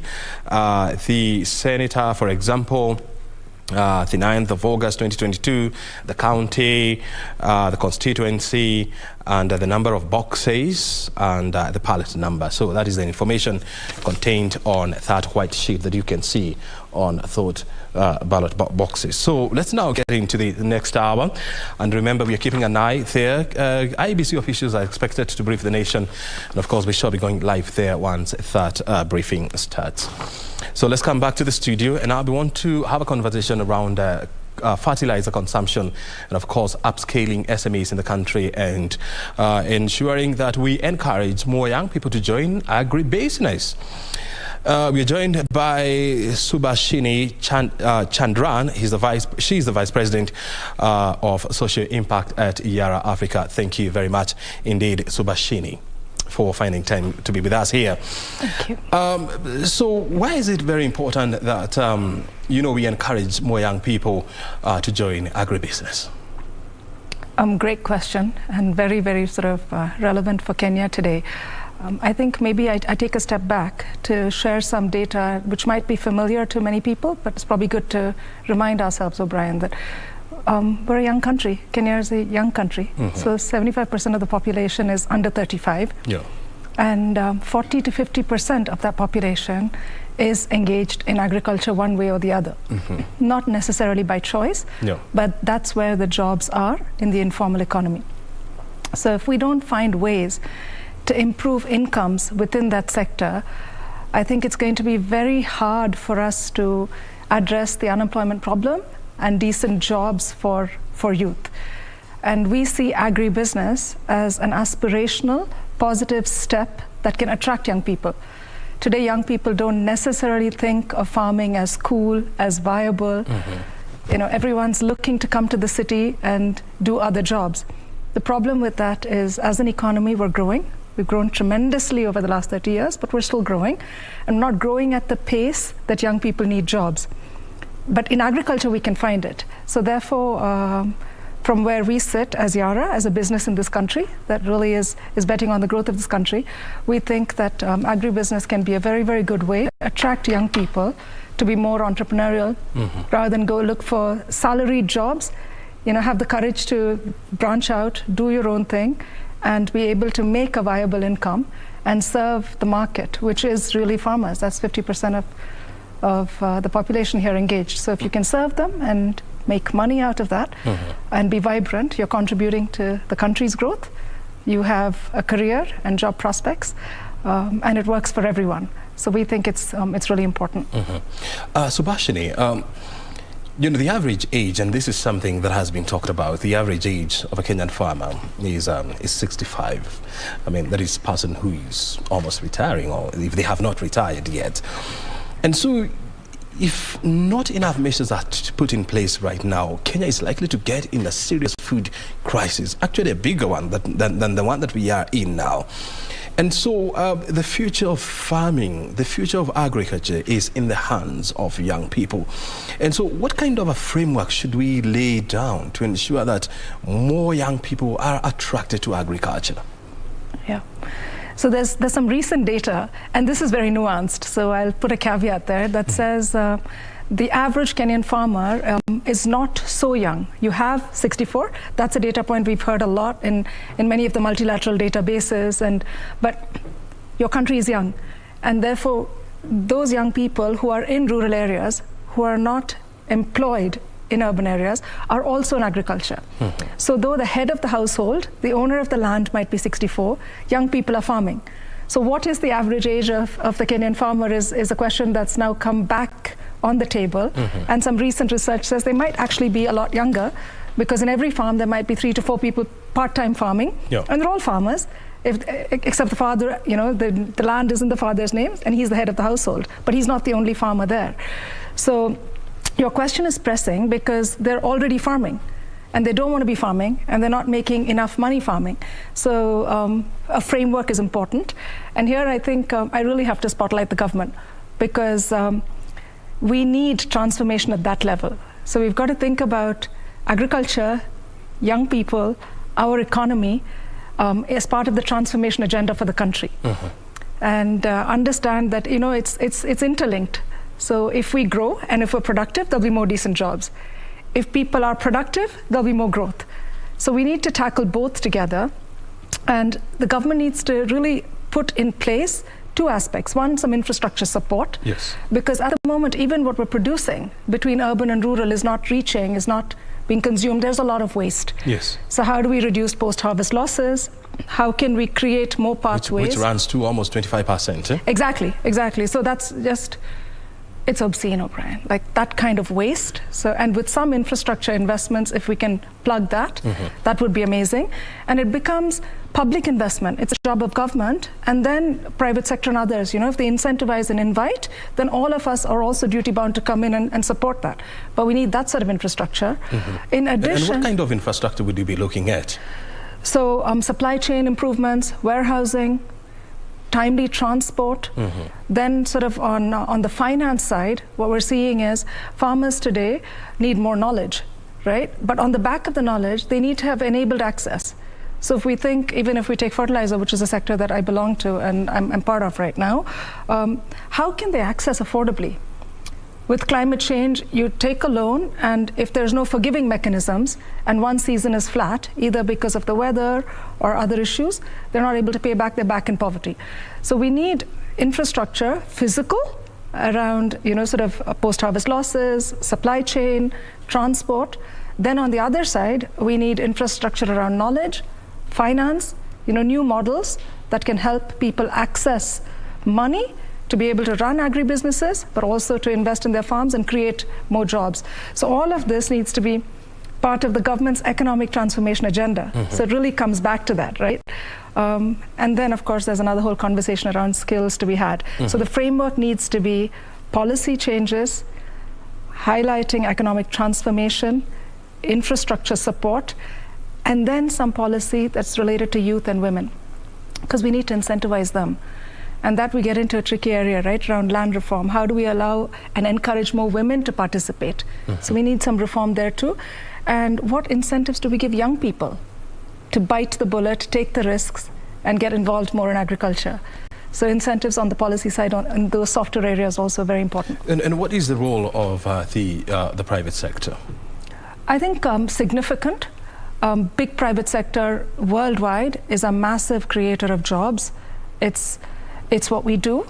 We, you know, contribute to productivity and we create jobs. But to be able to do that, there needs to be an enabling environment. You know, you need very, very strong invitation from government to be able to do that. And if private sector wants to come in and do that, the infrastructure I talked to you about, public investments need to come in as well. So then I think the two play together to solve the problem. So the role of the private sector will be to invest more. If the enabling environment is strong enough and welcoming enough for us to do that. It is then to create those jobs. But what I'm seeing in Kenya is, even within the jobs available, there is an issue with matching. So that goes beyond your question on framework. But if we can match private sector need to availability of skills. So young people in rural areas don't know really what jobs are available, which fit the skills they have. Employers are searching. So those sort of things also, like an information exchange by government, these could all be very interesting ideas, but private sector's job is to create jobs. But we need the enabling environment to be able to do that. I mean, if you just walk into any high school or secondary school, and you take 10 young people and ask them what they would want to be when they finally venture into career, hardly are you likely to hear anybody telling you that I would want to be a farmer. And because for the longest time, you know, farming has been associated with poverty, with misery, with pain, with losses. And so how do we change that narrative? How do we make young people to be part of the agriculture conversation? Yeah, another great question. So I think you're absolutely right. If 1 in 10 said, I want to follow my father or mother's footsteps and go back on the farm, I would be amazed. because today that is the perception of farming, and justifiably so. It's been about low income. It's been full of risk. That's been the reality of farming in most Asian and African countries, right? So that is the fact. So to change that perception, we need to change the facts, right? So we need this enabling environment, because we must be able to encourage them on the back of a truth. So if we say that, look, you have vocational training opportunities, you have these kind of skilling you can do, these agribusiness you can get involved in, I find farmers are very smart, the children even smarter. So therefore, to sniff opportunity is not difficult, but we need to create those opportunities. That said, there is also a social perception. And so you're absolutely right? On the social perception side, we need to start in school. We need to start in school and parallel in the community to build a different image for farming, right? To say, this might have been your grandfather's and father's profession, but it can be very cool for you. It can make money for you. It can bring prosperity for you, right? And I'm seeing now some urban sort of, college-educated people going back and really talking about, we had this event last week, and we had young farmers that are saying, the next billionaire is going to come from agriculture. So to find these kind of role models coming out of studying agriculture degrees at the University of Nairobi and things, and to use those kind of influencers and role models to go back to rural areas, to schools, to encourage youth, this is one level of social perception. The other is education programs in schools that really bring that awareness to say, feeding your country, producing, these are things to take pride in. And the third, but most important, is that there's money to be made in it.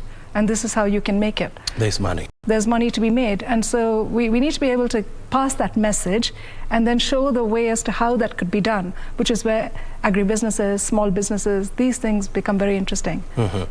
And you see, when you look at, agriculture in Kenya, 70% of it is practiced by, or what we call subsistence farming, which is susceptible to huge losses, especially when there is lack of rains, there is lack of proper infrastructure, there is lack of market. And so with that in mind, how then do we upgrade our farming, to get to a level whereby now we can say, now this is agriculture on a business model? Yeah. So I think you're absolutely right? The toughest part of this problem is the problem of subsistence farmers, and as generations come and families split, landholding is becoming even smaller. So we have to crack the productivity problem, right? We have to increase land productivity, and to be able to increase land productivity, we have to help our agricultural community organize itself for scale. So the cooperative model in Kenya is extremely successful, and that's a fantastic example to draw from, that you can own your land, but you can aggregate and belong to a community, and together you achieve scale, right? And then that community has the power and the agency to source knowledge, access inputs, all these sorts of things that make it viable.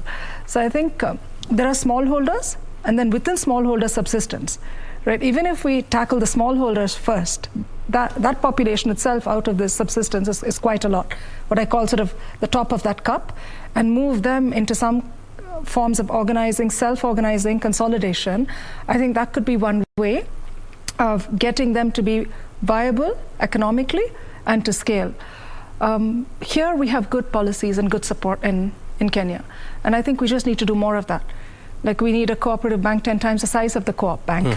They're one of our partners, right? And we need models of cooperative organizing for different crops, and for smallholder crops like maize, right? Like right now we have a lot of it for where there's money, there's better organizing. So coffee, tea, those sort of cash crops. We need to do it more for subsistence crops like maize. Like maize, and let's for example take maize, and let's take for example a bag of maize, and look at the cost of producing one bag of maize, whereby almost 35 to 48% will go into farm input, then about 20% will go into transport and logistics, and then you have middlemen along the process who take between 10 and 15%, and so at the end of it all, the farmer who did the donkey work ends up with about 10-12% profit margins. So how do you flip the coin and ensure that the farmer who is actually the biggest player in this supply chain, gets home with the most? Yeah. Tough question. And particularly in the context of maize, it's so true, because supply chains don't organize themselves. Pricing is what it is. It's sort of really influenced by the market, and then also the regional market, right? So this is a tough one. I think with maize, we need to look at it first as how do we enable farmers to keep cultivating and produce maximum? So if you have a hectare of land, that you are reaping the most you can from that land in terms of production. Because that ensures two things. One is, first and foremost, food security for the immediate family and that community. And then whatever is left is the excess you want to be able to sell. Realizing value for the excess, I think, again, government can really help here with commodity exchanges, the ability for the farmer to be able to sell directly. At the moment, they are so dependent on who comes to buy at the farm gate, right? Exactly to the middleman point. Private sector by itself, we've been working on this for a while, right? Private sector by ourselves are not able to solve that problem. We need some government intervention, particularly in staple crops, to be able to say, this will be the procurement. These are the rules of procurement, not to interfere with free market, but at least to put down some rules of procurement. There's a grain council that is helping. That's helping a lot. But to your point, it isn't enough. So maize is a complex problem. It's quite nuanced. But my view on this is that I think from the private sector side, we need to be able to bring more knowledge and create solutions and models that enable them to increase their productivity, so they have more volume to play with. You consume, so even if it's at a 12% margin, you're selling more.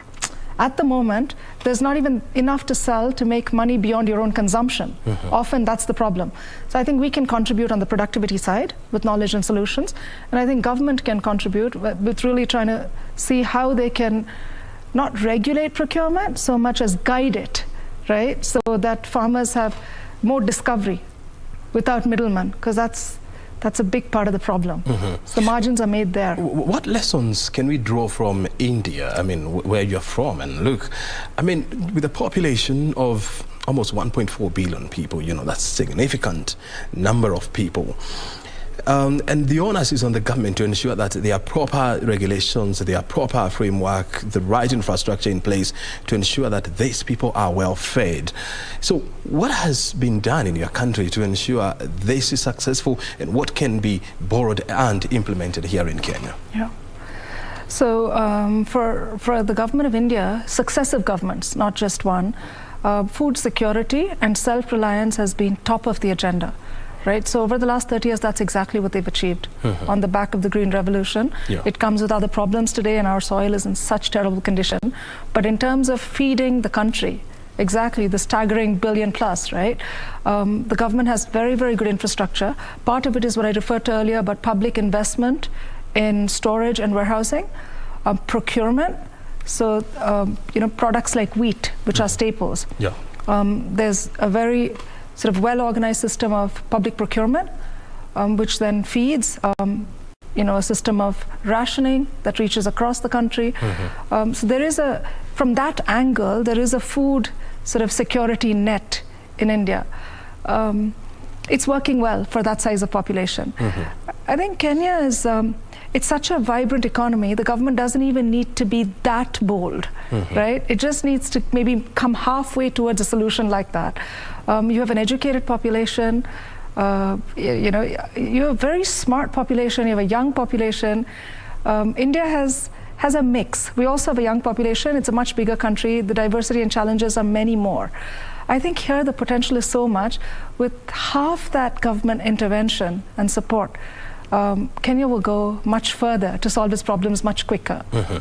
I know as the Ara Africa, you have launched a leadership academy, whereby you want to upscale the knowledge of young people, and especially when it comes to management of small businesses and how they can venture into agribusiness. What are you telling them?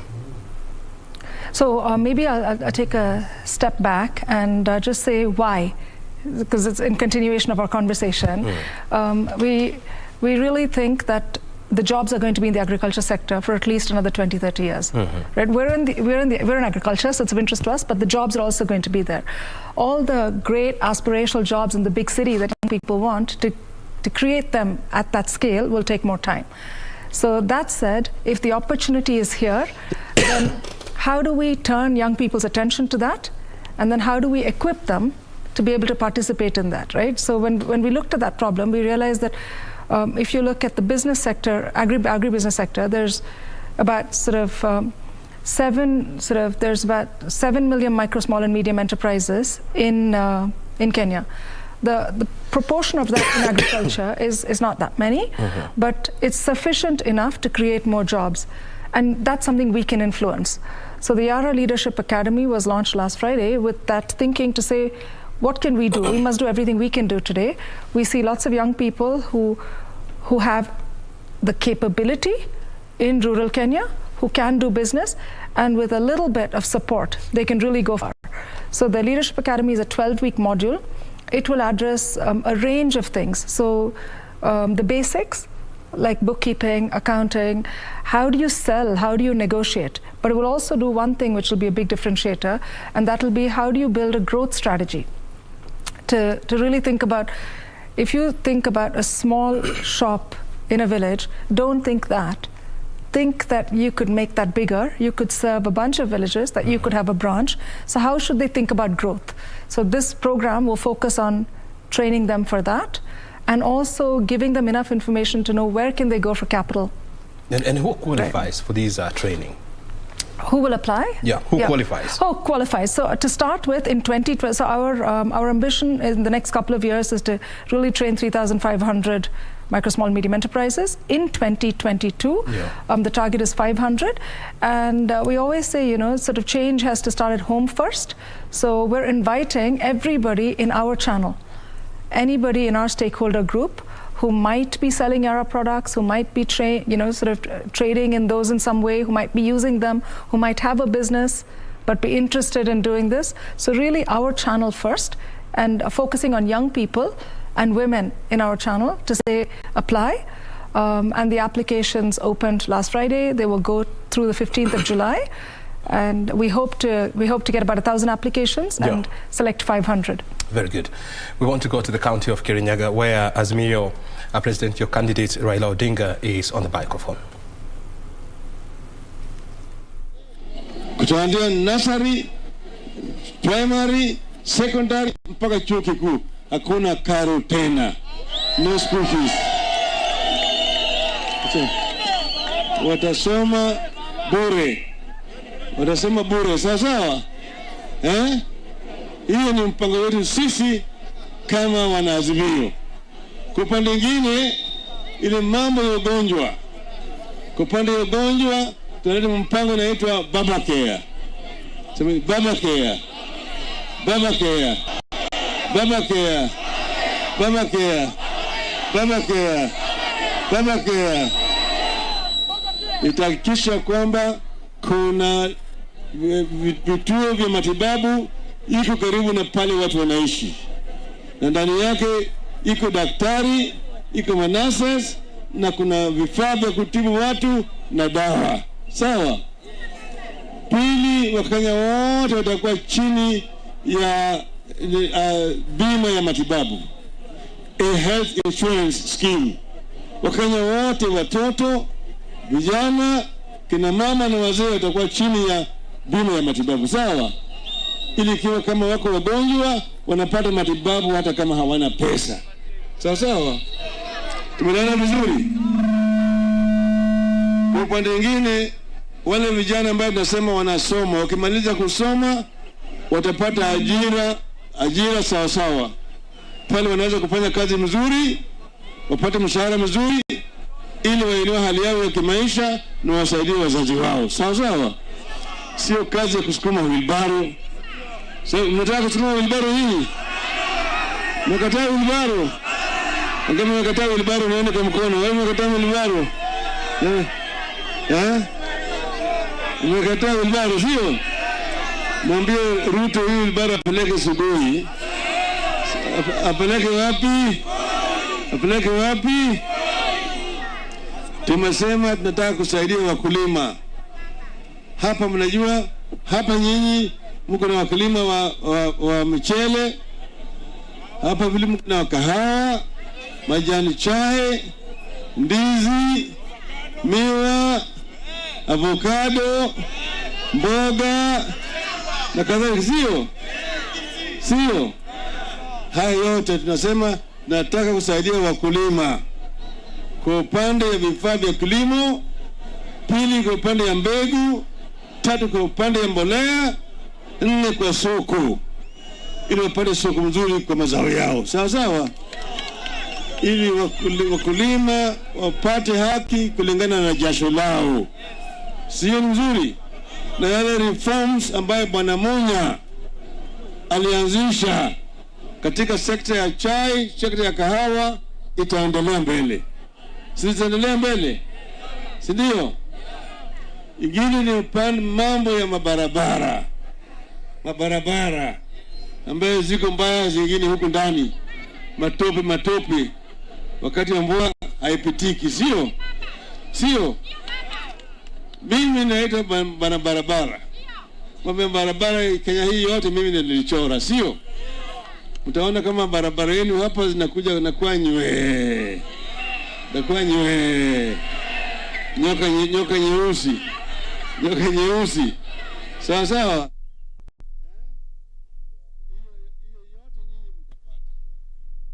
Well, that is Azimio Kenya presidential candidate Raila Odinga in Kirinyaga County there, taking his campaign there. And right now we want to take you to the Sarova Hotel, where the presidential debate secretariat is briefing the nation, and then we'll be back with more conversation. To attract over 90% of the voters, and indeed it's an opportunity that each of the candidates should take, because it's the only opportunity where you will talk and you will engage the voters very differently from what you've done in the past, where you've walked in the streets, in the corridors, and the conversation has been one way. These debates will offer you a two-way conversation where you can actually comfortably portray what you can deliver to the Kenyans, and in the process we believe after the debates the viewers and the voters will have different views on the way forward. So again, I would like to thank the Mkenya Daima team for agreeing to support this initiative, and it shows that Mkenya Daima indeed values and has the best interest of this country at heart. So thank you, and welcome again, and to proceed. So I'll invite the President of the Kenya Editors Guild, Churchill, to speak to us. Thank you. Thank you, Steve, Chair of MOA and our leader, as we organize this year's debate series. Our friends from KEPSA. Well, that is the chairperson of Media Owners Association, Chairperson Stephen Gitagama there, praising the nation on where we in the planned President of Kenya's aid on the presidential dialogue, which is expected to happen later this month. Let's now go back there and listen to the President, Churchill Otieno. Level. Just one key development I'd like to bring our attention to, and the attention of the country to, following our having announced the debate dates. As we all know, the gubernatorial debate for Nairobi will be held on Monday, the 11th of July. That will then be followed by the deputy presidential debate on the 19th. And then finally, the presidential debate on the 26th. Today, we'd like to announce that we will be opening our channels for those Kenyans, and especially voters in Nairobi, who are interested in contributing questions for the candidates who come forth and are looking forward to become Nairobi governor to respond to. Later today, on the debates website, that is debates.co.ke, Kenyans and members of the public will be able to contribute their questions. Those who prefer WhatsApp or text messages can do so through this number. The number is 0796 560 560. That number again is 07. Well, that's the president of Kenya Editors Guild, Mr. Churchill Otieno there. Let's now go to Jomo Kenyatta International Airport, where IEBC Chair Wafula Chebukati is on the microphone. Let's listen in.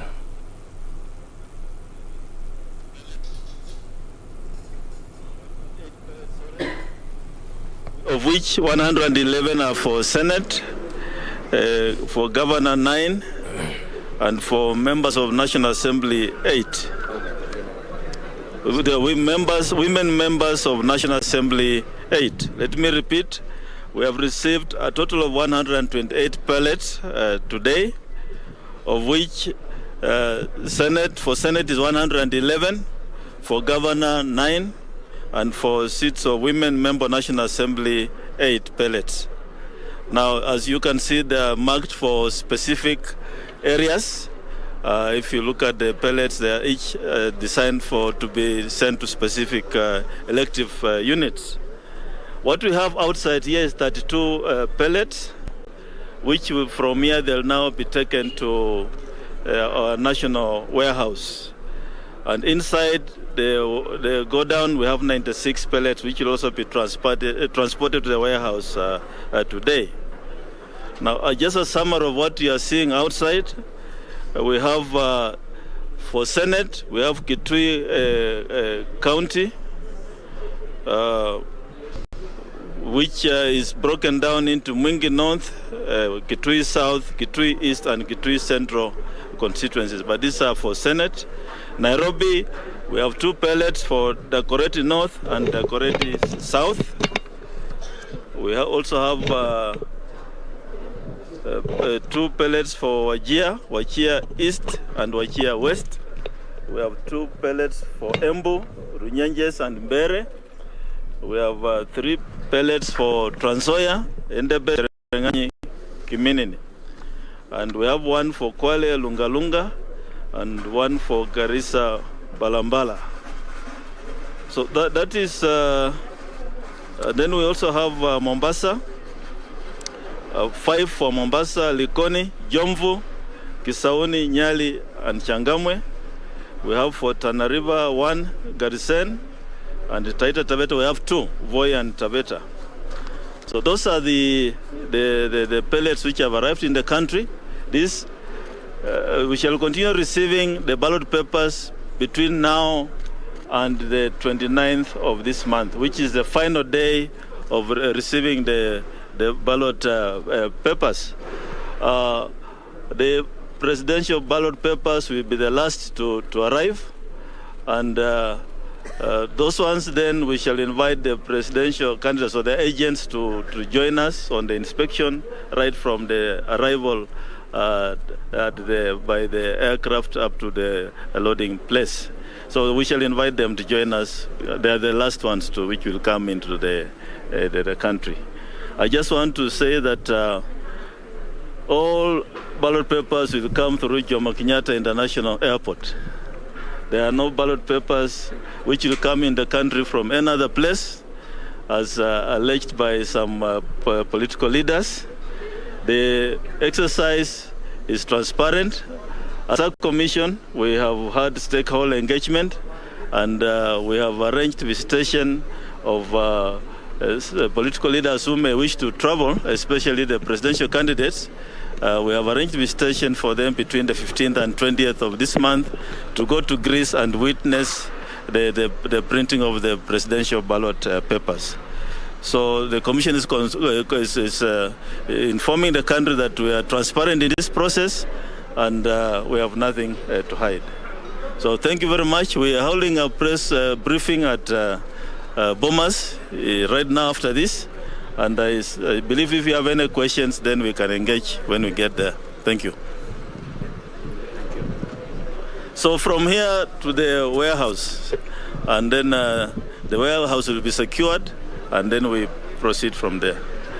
Yeah. Chairman, maybe just a quick one. Chairman. Yes. You said some of the ballot papers that have come today are for the governor's races. Yes. Is Nairobi one of them? And is the court case that is currently awaiting examination perhaps one of the things that you will consider before these Nairobi papers are out? I don't know whether Nairobi is part of them because we have not inspected the ones which are inside. But we should be able to give you that information by the end of the day, once the offloading is done. Yes. Thank you. Yes. I wanted to ask, on what basis the IEBC prints ballot papers yet it has not yet gazetted?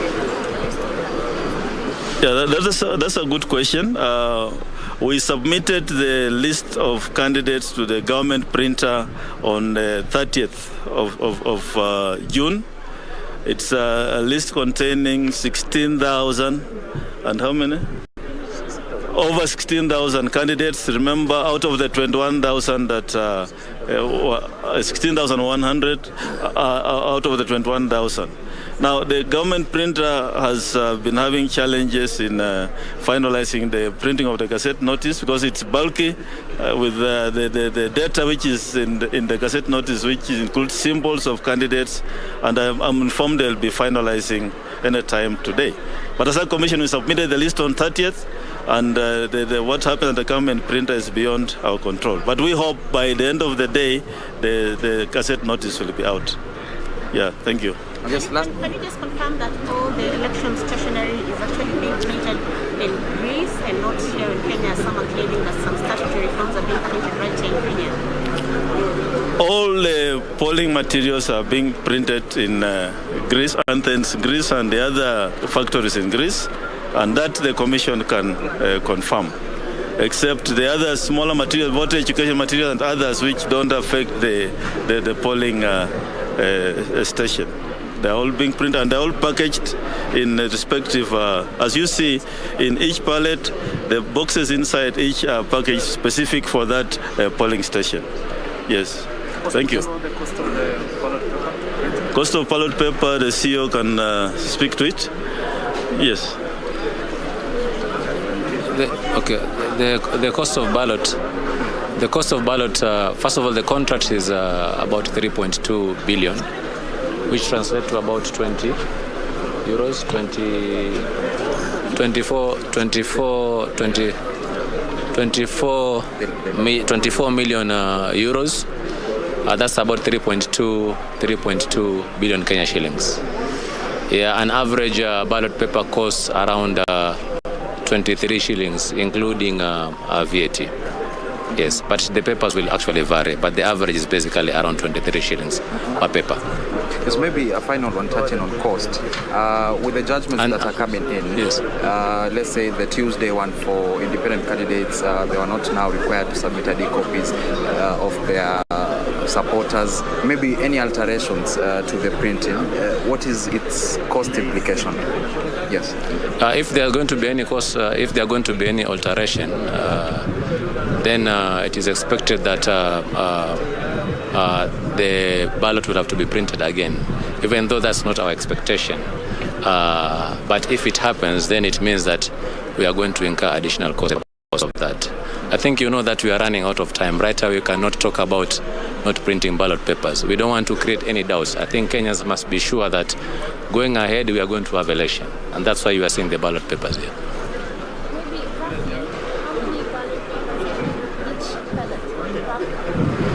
No, it depends because if you check our Gazette notice in terms of county assembly wards and the constituencies and the county, it tells you that each and every constituency has got its own numbers. It depends on the number of people who have actually registered as voters. And the chairman has stated that we are going to print exact number. That is, we are going to print for 22 million. 458 voters. And therefore, if it is going to be the case, we expect that there are going to be 6 positions. So you can take that figure and multiply by 6. It will give you the number of ballots that are there. But to go specific, I think you need to understand how many are there. That right now I cannot be able to give. But this information is available in the public domain. So in case a voter goes to a polling station and by mistake makes spoils their vote before they cast it, and you have printed the exact number of votes for that polling station, what happens to that voter? Well, through experience, the turn-up has never been 100%. It has always been 80 and below, and therefore we expect to have more papers than expected. So that should not be an issue. Thank you very much. Thank you.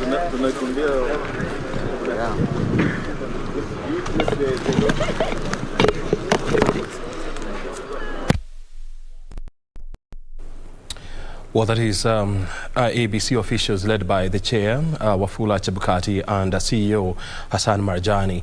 They are briefing the country in regard to the ballot papers that just arrived this morning, and the exercise is likely to continue, or is expected to continue, up to the 29th of this month, where 132.7 million ballot papers are expected to arrive into the country. We'll keep on briefing you on this developing story. And so we need to come back to the studio and wind up on our interview. We have been talking about how to encourage more young people to join agriculture. And of course, we've been having this conversation with Subhashini Chandran, the Vice President the Vice President Social Impact at Yara Africa.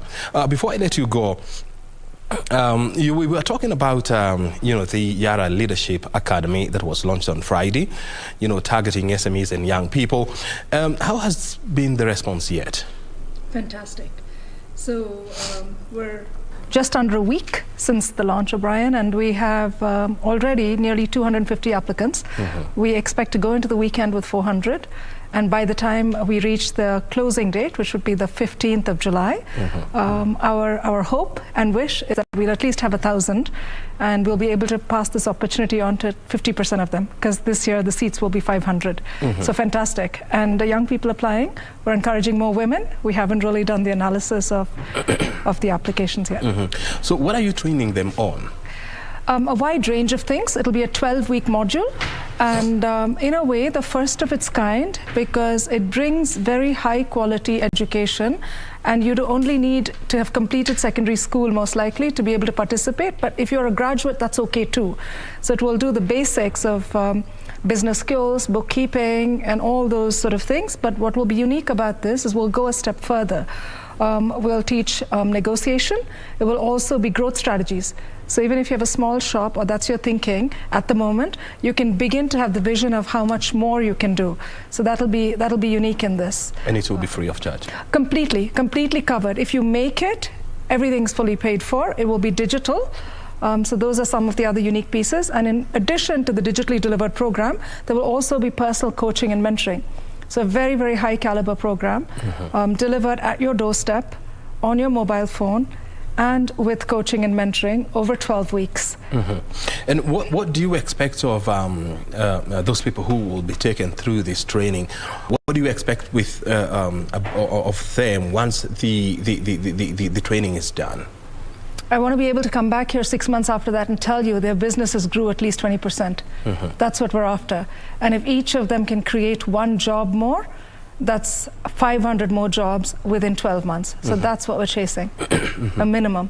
As Yara, I mean, you're into the agriculture value chain. So what kind of agriculture knowledge will you be imparting on the participants? So product knowledge, because part of their portfolio will be products related to agriculture. So inputs, crop protection, not necessarily just our own, right? So through partnerships, we'll also bring that. Their ability to be able to raise farmer awareness on the importance of using things like fertilizer, but also how much of it, and how much bang can you get for your bob, So really that's sort of training. So they become closer to the farmer, because ultimately we are deeply concerned about the farmer. Mm-hmm. So by doing this, we build young people in businesses, but what we also do is serve the farmer better. So that's what we're hoping, knowledge. Mm-hmm. Mm-hmm. And this, training is open to anyone, as long as you've graduated from high school? Yes, and if you are somewhere in our channel. So in 2022, we're limiting it to people who are either trading in Yara products, using Yara products, want to do business in agriculture and start having these portfolios in their shops. So that's the first. So there is a boundary around that. So Yara's extended community is the target pool for 2022 across Kenya. Across Kenya. Across Kenya. If you're an agrovet, if you're trading, you have traded, you want to trade, you can apply. If you're a woman or a young person, male or female, we will prioritize because we also are chasing some targets around that. We want to enable them more. And how much are you spending on this project? So 2022, the investment in Kenya in the Yara Leadership Academy, setting it up, the program itself, all of that will be $1 million. So about 118. 17 billion shillings? Yes. I mean million. shillings, yes, yeah? yes. Oh, fantastic. And so finally, as I let you go, where do you see agriculture going when it comes to infusing young people's energy into this critical sector? Let me say where I hope it will go and where I think it must go. It must go in the direction where young people think it's just uber cool to do it. There's money to be made in it, and it's a choice, not something they do because they don't have choices. That's where we need to go as a country and Kenya as an economy to be able to respond to the demand for jobs that are rising with young people. So that's where it needs to go. And I believe it will go in that direction. We're so hopeful the government will step up more. The private sector is doing more, and we will continue to do more. Because without a healthy, vibrant society, none of us can really exist. And that means we have to solve for young people in Kenya. Very good. Subhashini, thank you very much indeed for joining us this morning, of course, for helping us understand the future of agriculture. It's been entirely my pleasure, Brian. Thank you for the opportunity. Asante sana. Well, Subhashini Chandran is the Vice President, Social Impact at Yara Africa, joining us here to understand the role of young people in agribusiness, as well as giving us more information about the Yara Leadership Academy. You have been watching BizCheck Broadcasting House. Remember, Tamarini is coming up next with Timothy Kipnusu. My name is O'Brien Kimani. Have yourself a good afternoon.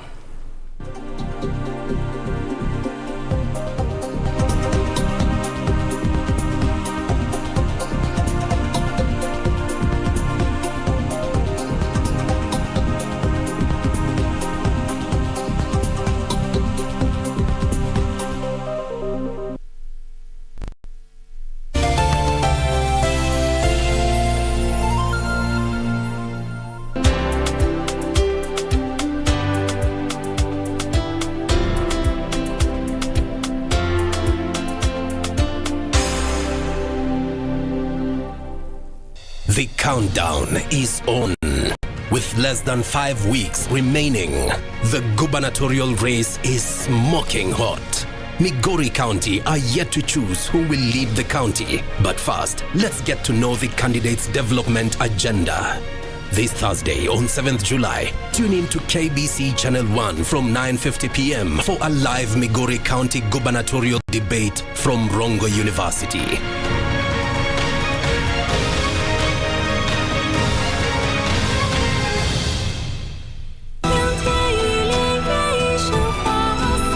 Sadly, Samuel ended up disappointing me. Do you know that?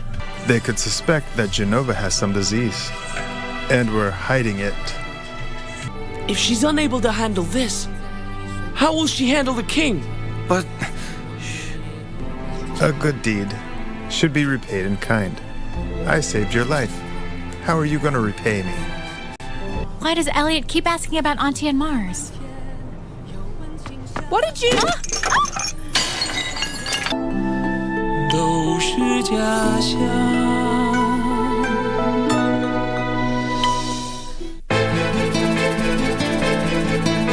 You mean pia wewe hujamuona? Unasema unanishuku. Unanishuku tu kwa sababu gani? Unajua Leo, mimi nishaye kumsikia Maya mara kadhaa akisema kuwa wewe na Jack mnajuana. Siogopi bwana. Na wala hapa sijafukuzwa mimi. Analo linalomsumbua. Ukimuuliza atakwambia. Yaani hamwezi fanya kazi kimya bila kusengenyana. Kama huyu msichana wako amekuacha, jipange na wache kusumbua watu.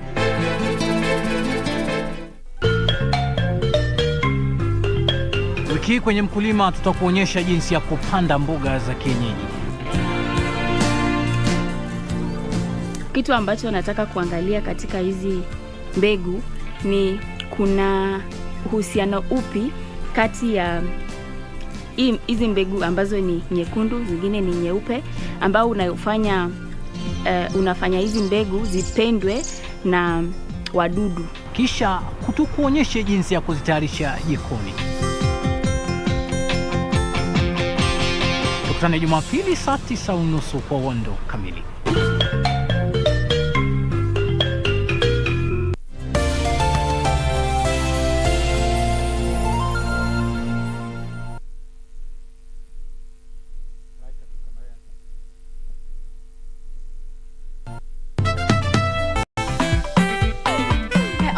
Fara, hivi tosi ungefanya nini? Barmi angeshika yo mtu. Put him in a tray. Remove all the ballots. Have a razor blade. Alafu na gata yama pieces kadogo kama ile ya nyeri. Omera, this is my phone. It is not yours. Of course it is yours, but it is tapping. Why are you people intruding into my personal life? Hey, leta muda yangu. What is wrong with you? Let me go, you crazy. What are you crazy? Leta muda yangu. No, come on.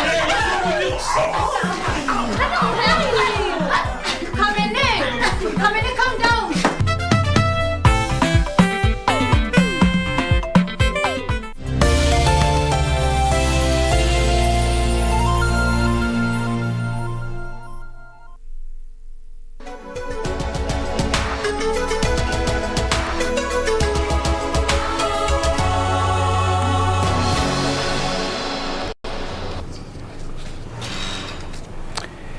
Ni fahari kuu kukutana kwenye Kurunzi Mashinani leo, ikiwa siku ya Alhamisi tarehe 7 mwezi wa Julai mwaka 2022, nikiwa na wingi wa matumaini kwamba wewe na hali zako shwari. Karibu tukupashe taarifa ambazo zimegonga vichwa vya habari mijini, vijijini na vitongojini. Mimi naitwa Timothy Kipnusu, nikimshikia zamu mwenzangu Khalid Abdullahi. Na taarifa kwamba watu 3 wamefariki kwenye ajali ya barabarani leo asubuhi iliyohusisha gari la matatu la abiria 14 huku Kidhiani, barabara ya Machakos kuelekea Kiumba, huku wengine 10 wakijeruhiwa.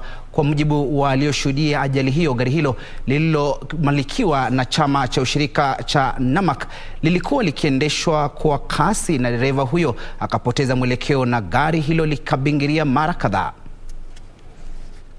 Uchunguzi wa hapo awali ulibainisha kwamba gari hilo lilikuwa na hitilafu, swala ambalo huenda likachangia ajali hiyo. Kwa mujibu wa afisa mkuu wa kaunti ya Machakos wa Feni miundo msingi Naomi Mulie, majeruhi hao 10 wanaendelea kupokea matibabu katika hospitali ya matibabu maalum ya Machakos, huko miili ya waliofariki ikifikishwa kwenye makafani ya hospitali hiyo. Gari lililopelekwa katika kituo cha polisi cha Machakos. Wakati tumefika hapa, hiyo Nissan ilikuwa inatoka na side ya makutano, ikachomoka mguu. So the driver alikuwa anajaribu kuicontrol, ndio amekanyanga, I think ni brake amekanyanga, ikalol. So kutoka hapo sisi tulikuwa kwa maruti, then ndio tumetokeza tukaona venye imeumiza watu. We evacuated 13 of the passengers who were seriously injured, and they were all evacuated to level 5. So I also want to take this opportunity to convey my condolences to the family of the departed. Otherwise, the vehicle rolled from the bridge onto the left side of the road. Kwingineko, polisi huko Busia wamewatia mbaroni washukiwa 4 kuhusiana na mauaji ya mabawabu 2 katika kituo cha kibiashara cha Matayos Jumatatu usiku. 4 hao wenye umri wa miaka kati ya 20 na 28 wanadaiwa kuwa wanachama wa genge la wahalifu ambalo limekuwa likitumia bunduki kuwaibia wahudumu wa M-Pesa na wafanyabiashara wengine mjini Busia. Kulingana na kamanda wa polisi wa Busia Maxwell Nyaema, makachero kutoka idara ya DCI waliwafumania 4 hao huko Ugenya, kaunti ya Siaya, wakiwa bidhaa zilizoibiwa. Officers wetu walifuata mpaka Siaya, area ya Ugenya.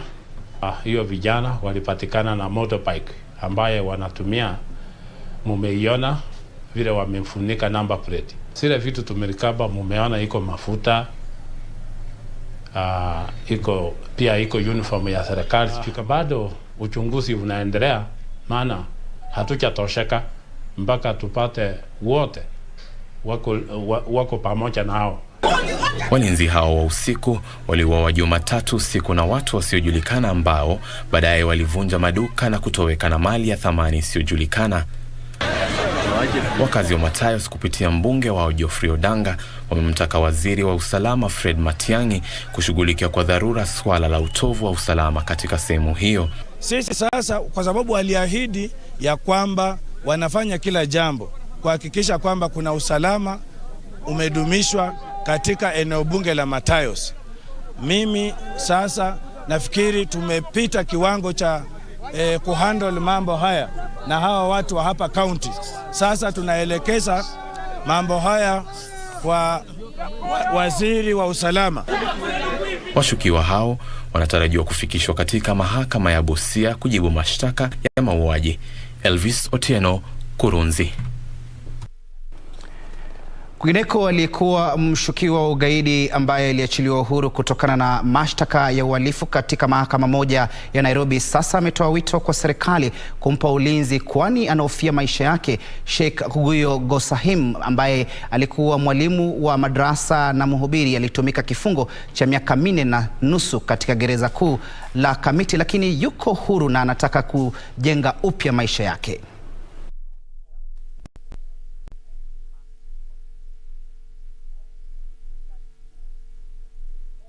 Ombi hilo likakataliwa. Guyo anatumaini kuwa jamii itamkubalia jitihada zake pamoja na marafiki. Wanatoa wito kwa jamii kukubali uamuzi wa mahakama na kumkubalia katika jamii ili aweze kuishi na kutangamana na wananchi. Kwa sababu ile shughuli zangu za kawaida bado sijaanza.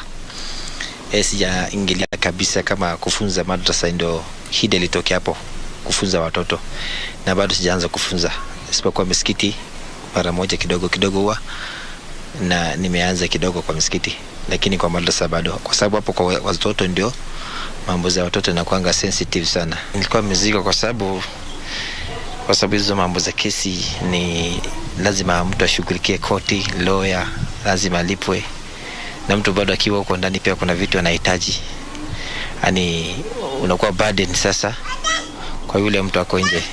Tulipata shida sana, na mwenye kutegemewa kwa family ni yeye.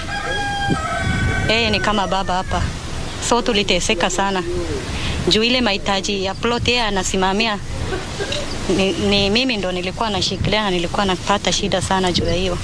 In case kuna challenges, hata sisi we will do our part in at least apate salama na aishi ale watoto wake. Mimi najua yeye naishi pamoja. Jumba ya baba yake hii, jumba ni yangu, ni ya msikiti hii yangu. Unaona? Ila ni mtoto mzuri tu mimi naona.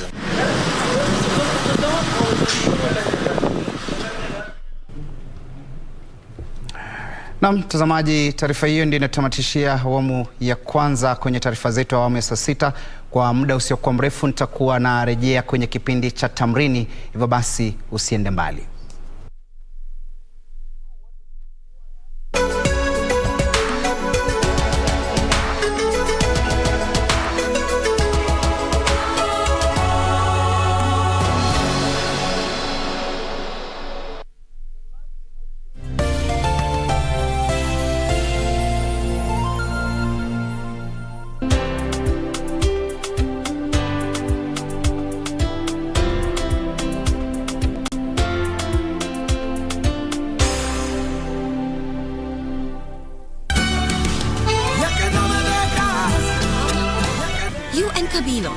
will regret doing this to me for the rest of your lives. Especially you. I can't breathe. Everything will be okay. I can't breathe.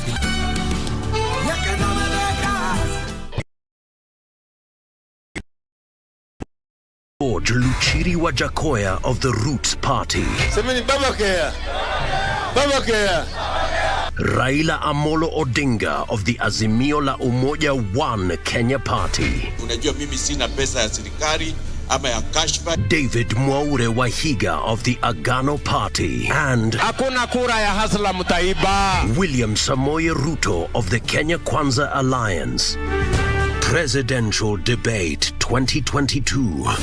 Do not adjust your sets.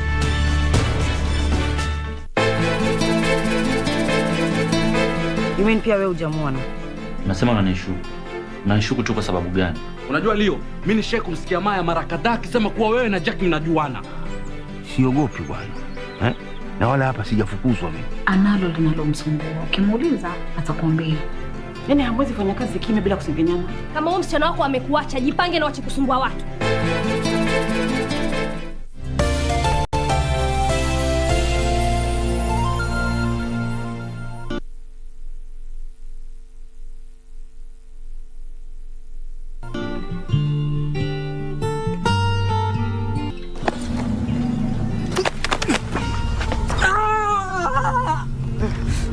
Kabisa unanikana mimi sikujui wewe na unijui. Nimekusahau. What the hell is this? What the? Chani, unafanya nini? Wachana na yeye. Wachana na yeye. Of course you lied to me. Oh my goodness.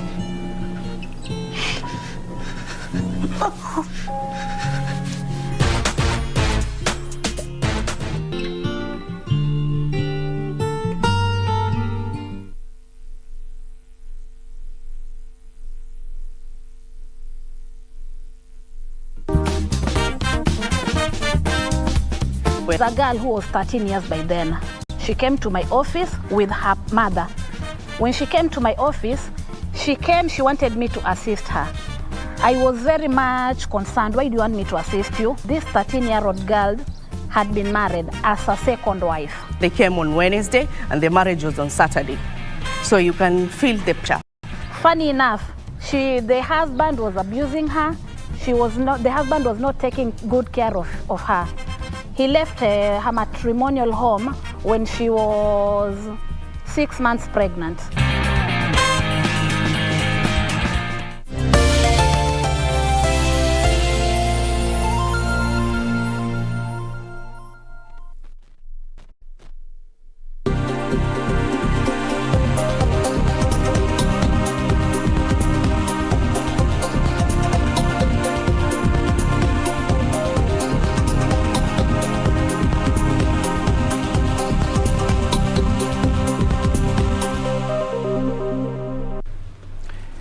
Karibu tena. Sasa tuangazie kipindi cha Tamrini, kipindi ambacho bila shaka tunazungumzia masuala kadha wa kadha ambayo bila shaka ni yanakuhusu wewe mtazamaji katika kipindi hiki. Mimi naitwa Timothy Kipnusu, mfasiri wa lugha ishara.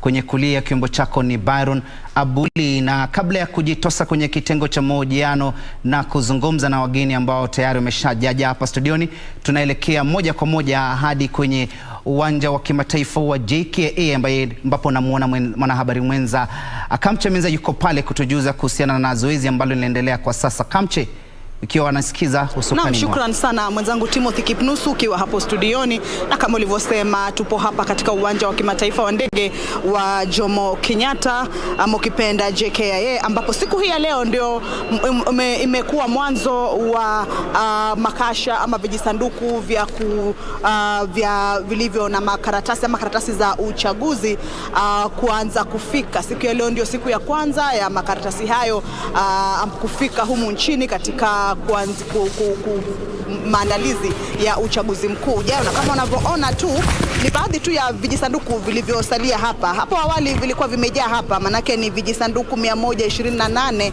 ambavyo vimefika humu nchini siku hii ya leo, ikiwa inaashiria siku ya kwanza ya vijisanduku hivi kufika. 111 vilikuwa ni vya kiti cha useneta, makasha 9 yalikuwa na makaratasi ya kiti cha ugavana, na makasha 8 yalikuwa na makaratasi ya kiti cha women rep, na ni hayo ndio ambayo yamefika, ikiwa ni shughuli nzima ambayo imefanywa na tume ya uchaguzi na mipaka IEBC, ambapo mwenyekiti na vile afisa mkuu mtendaji wa tume hiyo Wafula Chebukati, mwenyekiti na afisa mkuu Marjan wakiwa wameshuhudia shughuli nzima hiyo ya kufika kwa makasha hayo, na ikiwa ndio mwanzo wa makasha hayo kufika kuashiria kwamba uchaguzi utakuwepo humu nchini. Na kulingana naye Chebukati anasema kwamba vifaa hivi, kufika kwa vifaa hivi basi kunaashiria kwamba tume hiyo ipo tayari kuandaa uchaguzi huo, na ni shughuli ambayo itakuwa ikifanyika hadi tarehe 29 ambapo makasha yaliyo na makaratasi ya uchaguzi ya kiti cha urais ndipo yatakapofika siku ya mwisho. Anasema japo kumekuwa na tetesi kuhusu karatasi za uchaguzi, anasema kwamba karatasi hizi zimetoka katika nchi ya Ugiriki na kwamba hakuna na kwamba karatasi zote zitaingia nchini kupitia uwanja huu wa ndege wa kimataifa wa Jomo Kenyatta, na kwamba hakuna eneo lolote ambalo litaingiza makaratasi mengine yoyote ya uchaguzi. Anasema kwamba tetesi hizo zitupiliwe mbali na kwamba hazifai kuelekezewa wananchi, manake uwanja wa JKIA ndio utakaopokea karatasi zote. Leo ndio siku ya kwanza na shughuli itaendelea tarehe 29 ambapo makaratasi ya uchaguzi wa kiti cha urais ataweza kufika. Lakini anasema kabla ya hapo basi wawaniaji mbalimbali wa vile viti vya urais, wale wanaowakilisha wataweza kualikwa na tume ya IEBC kuelekea katika nchi ya Ugiriki kwenda kuangalia ile kampuni ambayo imepewa ile jukumu la kuchapisha karatasi hizi, angalau kuhakikisha kwamba nchi hiyo ama kampuni hiyo ndio inachapisha karatasi hizo, na kwamba hakuna njama yoyote itakayofanyika katika kujaribu kuenenda kinyume na hatua yote ya uchaguzi mkuu. Akisema kwamba pia siku hiyo itakapofika basi pia wale maagenti wa vile vyama mbalimbali wataweza kualikwa kushuhudia kuanzia mwanzo hadi mwisho na kuhakikisha kwamba karatasi hizo zimeingia kutoka nchi ya Ugiriki na zimepitia katika uwanja huu wa Jomo Kenyatta.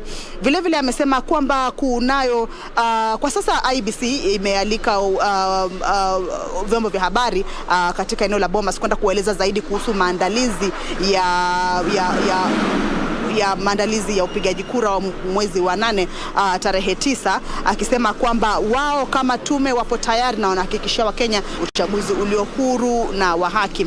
Makasha yaliyofika hapa ni makasha ya viti vya useneta, ugavana na women rep, lakini si yote, manake anasema kuna mengine bado yatakaofika, lakini aliyofika hapa ni yale ambayo yatakuwa yanaelekezwa katika pande mbalimbali. Kuna kama hapa Nairobi kunayo ya women rep vile vile na seneta, kuna county kama ya Embu, kuna kaunti kama ya Tana River, kuna kaunti kama ya Lamu. Kwa hivyo ni baadhi tu ya kaunti ambazo zinaweza kupokea hii makasha haya, makaratasi haya, na kwamba yataweza kufikishwa katika gala la kitaifa ambapo yataweza kuwekwa katika njia iliyo salama hadi wakati utakapofika wa uchaguzi. Kwa hivyo kufikia hapo sina la ziada Kipnusu. Niruhusu nikwambie tu ni hayo yaliyotukia hapa, ikiwa ndio mwanzo sasa wa kufika kwa karatasi hizo za uchaguzi katika maandalizi yote ya uchaguzi mkuu wa mwezi wa 8. Kipnusu. Kuntu Kam Chemenza, mtazamaji huyo ni mwanahabari wetu ambaye anakujia moja kwa moja kutoka uwanja wa kimataifa wa JKIA hapa jijini Nairobi. Kuhusiana tuna maandalizi ya uchaguzi Agosti 9 zikiwa zimesalia kama siku 32, na ametuarifu kuhusiana na makasha ya zoezi hili tayari limefika kwenye uwanja huo, na tunataraji kwamba makasha kama milioni 132.7 zitakuwa zinafika ili kuweza kufanikisha zoezi la uchaguzi. Tayari amedokeza kwamba ile ya useneta na vile vile ya ugavana na wakilishi wa kina mama tayari imefika pale. Kwa hivyo atakuwa pale kutujuza taarifa kamili kuhusiana na maandalizi ya uchaguzi, ikizingatiwa kwamba vile vile mwenyekiti wa tume huru ya uchaguzi na mipaka nchini IEBC Wafula Chebukati atakuwa na mkao na wanahabari katika ukumbi wa Bomas kuhusiana tuna maswali kuhusu maandalizi ya uchaguzi. Hivyo basi endelea kutegea runinga hii yenye ushawishi mkubwa KBC Channel 1. Turejee hapa studioni kama nilivyodokeza, sasa ni kipindi cha Tamrini kudadavua masuala yanayohusiana na siasa, mtazamaji, na wageni wangu tayari wako hapa studioni, nikianza na ambaye ameketi karibu nami anafahamika kama Tereston Alenga ambaye ni mchanganuzi wa masuala ya kisiasa. Jina lake kidogo lazima ukaze meno na ulegeze ulimi, atakuwa ananiarifu kama nimeisema vizuri. Karibu sana kwenye kitengo cha mahojiano. Shukran. Na wa mwisho ambaye yuko hapa vile vile anafahamika kama Dr. Brian Lishenga ambaye ni mwanasiasa kule Kakamega, anamezea kiti cha useneta kwenye gatuzi hilo Kakamega. Karibu sana kwenye kitengo cha mahojiano. Asante Kipnusu. Tuangazie kuhusiana na maandalizi ya uchaguzi, manake sasa tumetazama zoezi linaendelea, makasha yanafika hapa nchini. Kuhusiana tu na maandalizi, tume huru ya uchaguzi na mipaka, nikianza nawe Alenga, imejiandaa vilivyo na kuhusiana na kampuni ambayo imetwika jukumu kuweza hiyo kandarasi ya kupeana zile makasha na zile sanduku za kupigia kura? Asante sana Kipnusu kunikaribisha kwenye show yako, na pia tu kuwasalimu watazamaji wetu kokote waliko. Mwanzo kabisa makasha haya kuweza kuwasili hapa nchini tukiwa tumesalia na chini ya siku 35, manake ni 32 zimesalia. Ni ishara tosha kwamba tume hiyo imejiandaa vilivyo na iko tayari kuweza kuwapa Wanakenya uchaguzi ifikiapo mwezi wa 8 tarehe 9. Aidha cha kuweza kujadili labda ni iwapo masuala mengine madogo madogo na ya kisiasa yapo tayari pia. Manake tunafahamu kwamba mwaka wa 2017 baada ya uchaguzi ulioweza kukataliwa na koti zetu, kulikuwa na mambo kadhaa ambayo ilipaswa tume ya IEBC kuweza kutekeleza iwapo inaweza kutupa uchaguzi ulio wa haki, uwazi na ukweli. Basi masuala hayo iwapo yameweza kutekelezwa na IEBC kwa mujibu wa sheria, ndilo suala ambalo lazima kwa kina tuweze kulijadili, tuweze kuelewa fika kwamba ifikapo tarehe 9 hatutakuwa na uchaguzi mwingine ambao utaweza kukataliwa. Naam. Msemi wako kuhusiana na maandalizi, na kulikuwa na kutilia shaka hapo awali kuhusiana na kampuni ambayo inatwika ile kandarasi kuhakikisha kwamba zile vijisanduku vya kupigia kura vinafika hapa nchini. Kwa mtazamo wako kuhusiana na maandalizi, unasema nini? Asante sana. Nadhani tume huru ya uchaguzi na mipaka walipewa bajeti ya kutosha, na tulimwona mwenyekiti wa tume huru akisema ya kwa upande wa bajeti au zile pesa ambazo wanahitaji ili kuhakikisha tuko na uchaguzi ambao ni huru, walisema wanazo hela za kutosha za kufanya ule uchaguzi. Kwa hivyo hilo ni jambo la kwanza ambalo linanifurahisha, ya kwamba IEBC wako na pesa za kutosha za kufanya uchaguzi ambao ni huru. Kwa hivyo hawawezi kuwa na shida upande wa vitu kama logistics ama kufikisha yale makaratasi katika sehemu zote za taifa. Ikija kwa upande wa sisi kama wananchi wa Kenya kuwa na imani na tume huru, nadhani hilo ndilo swali ambalo unaashiria ukiuliza kuhusu ile kandarasi ya kuchapisha zile ballot papers. Kile ambacho kinahitajika ni ile process kukua above board, yani ikiwe process ambayo mtu yeyote anaweza kuangalia na aone ya kwamba ilikuwa process ambayo iko huru na haina ufisadi. Na nimefurahishwa kusikia mwenyekiti wa IEBC akisema ya kwamba wamealika wagombeaji wote wa urais ambao wangependa kusafiri kwenda Ugiriki kuangalia jinsi zile ballots zinachapishwa na yale maandalizi ambayo yanafanywa upande huo. Na ikiwa tutapata ripoti kutoka kwa wagombeaji wa urais ya kwamba wako na imani na vile hayo makaratasi yanachapishwa, hata sisi wagombeaji wengine wa viti vingine na taifa lote kwa ujumla tutakuwa na ile imani ya kwamba IEBC iko tayari kufanya uchaguzi ambao ni huru na wenye haki. Naam. Pengine naje kwako Lenga, kuhusiana tu na tuhuma ambazo zimekuwepo kutoka kwa baadhi ya wanasiasa kwamba kuna mpango wa baadhi ya waniaji kushiriki katika wizi wa kura, na madai haya yameibuliwa hapo jana, na hata leo nimetizama taarifa akisema katibu mkuu wa vyama vya wafanyikazi Kotu Francis Otoli akisema kwamba tume hii lazima iwe macho kuhusiana tu na swala hili la kutokuwepo kwa wizi na kugushi na masuala kama hayo. Kipnusu tutakuwa tukijihadaa tukisema kwamba hakutakuwa na majaribio ya kuiba kura ambazo tunaenda kushiriki. Tumetoka mahala ambapo tumeweza kuona wizi wa kura. Tunapoongea sasa hivi hatujui sava za mwezi wa 2017 zinafanana vipi, manake hata kufikia sasa Wafaransa bado hawajaamka, tuliambiwa kwamba wanalala. Basi mambo kama hayo huwa yanatia dosari katika shughuli za uchaguzi, na inakuwa ni muhimu tume ambayo ina uwezo wa kuwapa Wakenya matokeo ya kura yasiyo na dosari yoyote kuweza kukaza kamba kuona kwamba shughuli hiyo inaenda katika hali ambayo haitakuwa tu inaonekana ni kama ambayo iko sawa, lakini itakuwa sawa kabisa. Basi wao wana hicho kibarua cha kuweza kutushirikisha sisi katika masuala yote ya huo uchaguzi na kuweza kuonyesha kwamba shughuli hii imefanyika peupe. Si jambo la kuwauliza ama si jambo la kutuonea huruma kutupa uchaguzi ambao ni wa uwazi, lakini ni jambo ambalo ni la kisheria, lazima tupewe uchaguzi ambao ni wa uwazi. Tukizingatia historia yetu katika chaguzi ambazo tumeshiriki na mambo ambayo yamekuweko pale, ni vizuri kabisa tume hii ijizatiti wakati huu wasiwe na dosari yoyote. Manake unapoanza kukisiwa tu kuiba kura, basi hapo ndipo tatizo zinaanzia. Manake wafasi wa zile mirengo ambazo zinashiriki wanaposikia mambo kama hayo na wanaona kwamba labda kuna vipindi kadhaa ambavyo vinaonyesha labda huenda kukawa na kura ambazo haziko halali ama haziko sawa mbele ya macho zetu, basi ni vizuri tume hii ijikaze sana. Tunapoangalia swala ambalo sasa hivi ni swala ibuka, ni lile swala la kuwa na daftari ya wapigaji kura pale kwenye stesheni ya kupiga kura, na kukawa pia na ule mfumo wa BVR ambao unakwenda pale unaweka kidole chako na unaidhinishwa kuweza kupiga kura.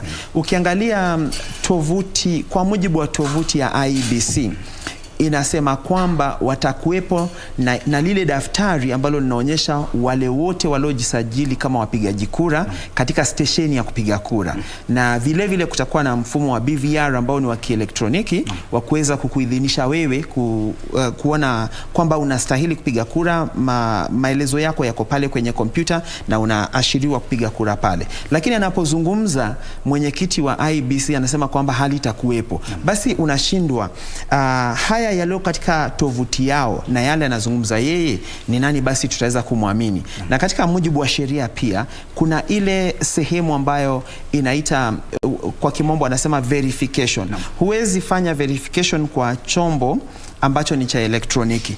Lazima pawe na daftari la kibinafsi ambalo linaweza kuguswa ili kuidhinisha yale yaliyo katika mtambo yanaambatana na haya yaliyo hapa.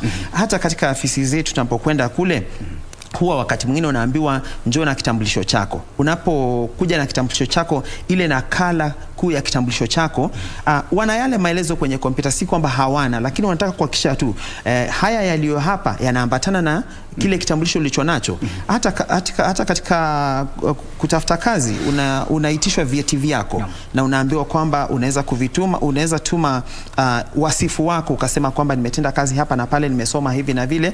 Wanaposoma wasifu wako, unawekwa kwenye orodha ya wale ambao watatainiwa kupata ile kazi. Lakini unapokuja katika ile siku ya kupata hiyo kazi ama kufanya mtihani kupata hiyo kazi, lazima basi utoe vyeti vyako vile ulivyopewa shuleni, waambatanishe haya unayoeleza kwa wasifu wako yanaambatana na yale. Basi isiwe ni jambo la kujadili litakuwepo lile daftari ama halitakuwepo. Asante. Umeibua swala muhimu zaidi, nilikuwa hata nikuulize hapo baadaye, anaulize hapo baadaye, lakini ukiangazia tu swali ambalo nilikuwa nimeuliza kuhusiana na zile kujaribu kuziba mianya ya wizi wa kura, na swala ambalo ameliibua kwamba IEBC nasema kwamba itatumia sajili au ile mfumo wa BVR na sio zile daftari ile register ambayo iko pale, kuhusiana tu na masuala hayo mawili.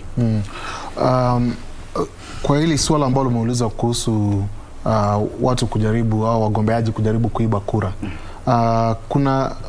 kuna sehemu kadhaa ambazo kura inaweza kuibwa au kujaribu kuibwa.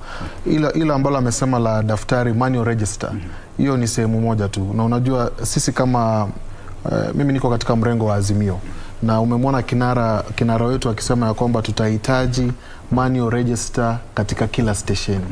Na sababu ya kusema hivyo ni sababu nyingi, sio tu kwa sababu ya kuverify kama uko katika BVR na uko pia katika register. Kwa mfano, ukija katika sehemu za magharibi, kuna wakulima wengi ambao wanapanda miwa ama wanafanya kazi ya kupanda miwa, au wakulima ama wale ambao wanafanya kazi kwa viwanda. Hizi fingerprints zao zimekwisha potea. Kwa hivyo ikiwa kutokana na kazi ambayo wanafanya.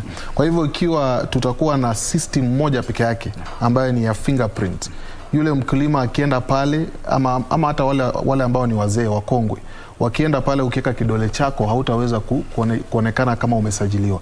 Kwa hivyo huyu anaweza kosa kupiga kura kwa sababu tu ya hiyo BVR na fingerprint. Kwa hivyo tunahitaji ile manual register iwe pale katika stesheni, ili wale ambao labda kuna hitilafu na fingerprint zao pia wapate nafasi ya kupiga kura. Kwa hivyo hiyo ni njia moja. Na pia unajua, ikiwa hiyo BVR system itafail for some reason, kama network issues ama vitu kama hivyo, na imewahi kufanyika hata wakati ule mwingine, tunahitaji ile manual register pale kuhakikisha kwamba kutakuwa na ile, kwa kimombo tunaita monkey business. Jambo la pili lingine la kuhakikisha kwamba tuko na uchaguzi ambao ni huru ni kuhakikisha kwamba wale returning officers na presiding officers ambao watakuwa katika zile stesheni wameelimishwa vya kutosha, na ni watu pia ambao wako huru. Unajua hii tunaita tume huru. Kwa hivyo tume huru sio IEBC, ni wale wanaofanya kazi ndani ya IEBC. Tunahitaji ya kwamba ukiwa returning officer ama presiding officer katika station fulani, wewe unaweza kufanya kazi yako huru. Utaona malalamishi hivi karibuni watu wakisema ya kwamba labda watu wa jamii fulani peke yake wametumwa katika sehemu ambazo ni ngome za chama fulani.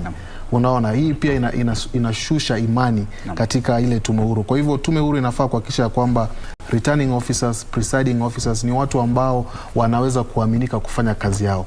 Jambo la tatu, hapo katika kuangalia tuko na uchaguzi, tuko na uchaguzi ambao ni huru, ni mambo ya agents, political agents katika polling station.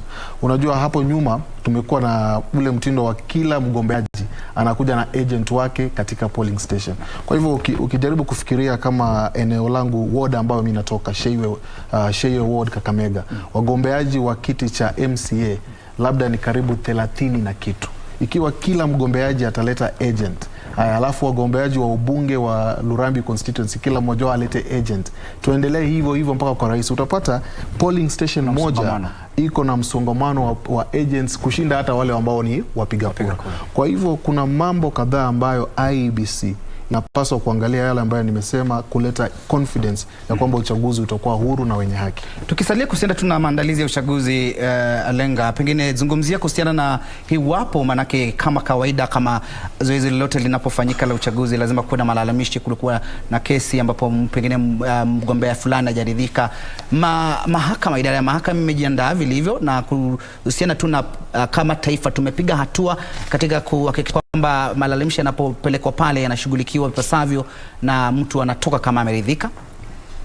Nafikiri kufikia sasa koti zetu zimeweza kujitayarisha kwa ajili ya kesi ambazo zitaibuka baada ya uchaguzi, lakini cha msingi kujadili ni vile ambavyo maelezo yatapeanwa kule kotini ni maelezo ya kuridhisha.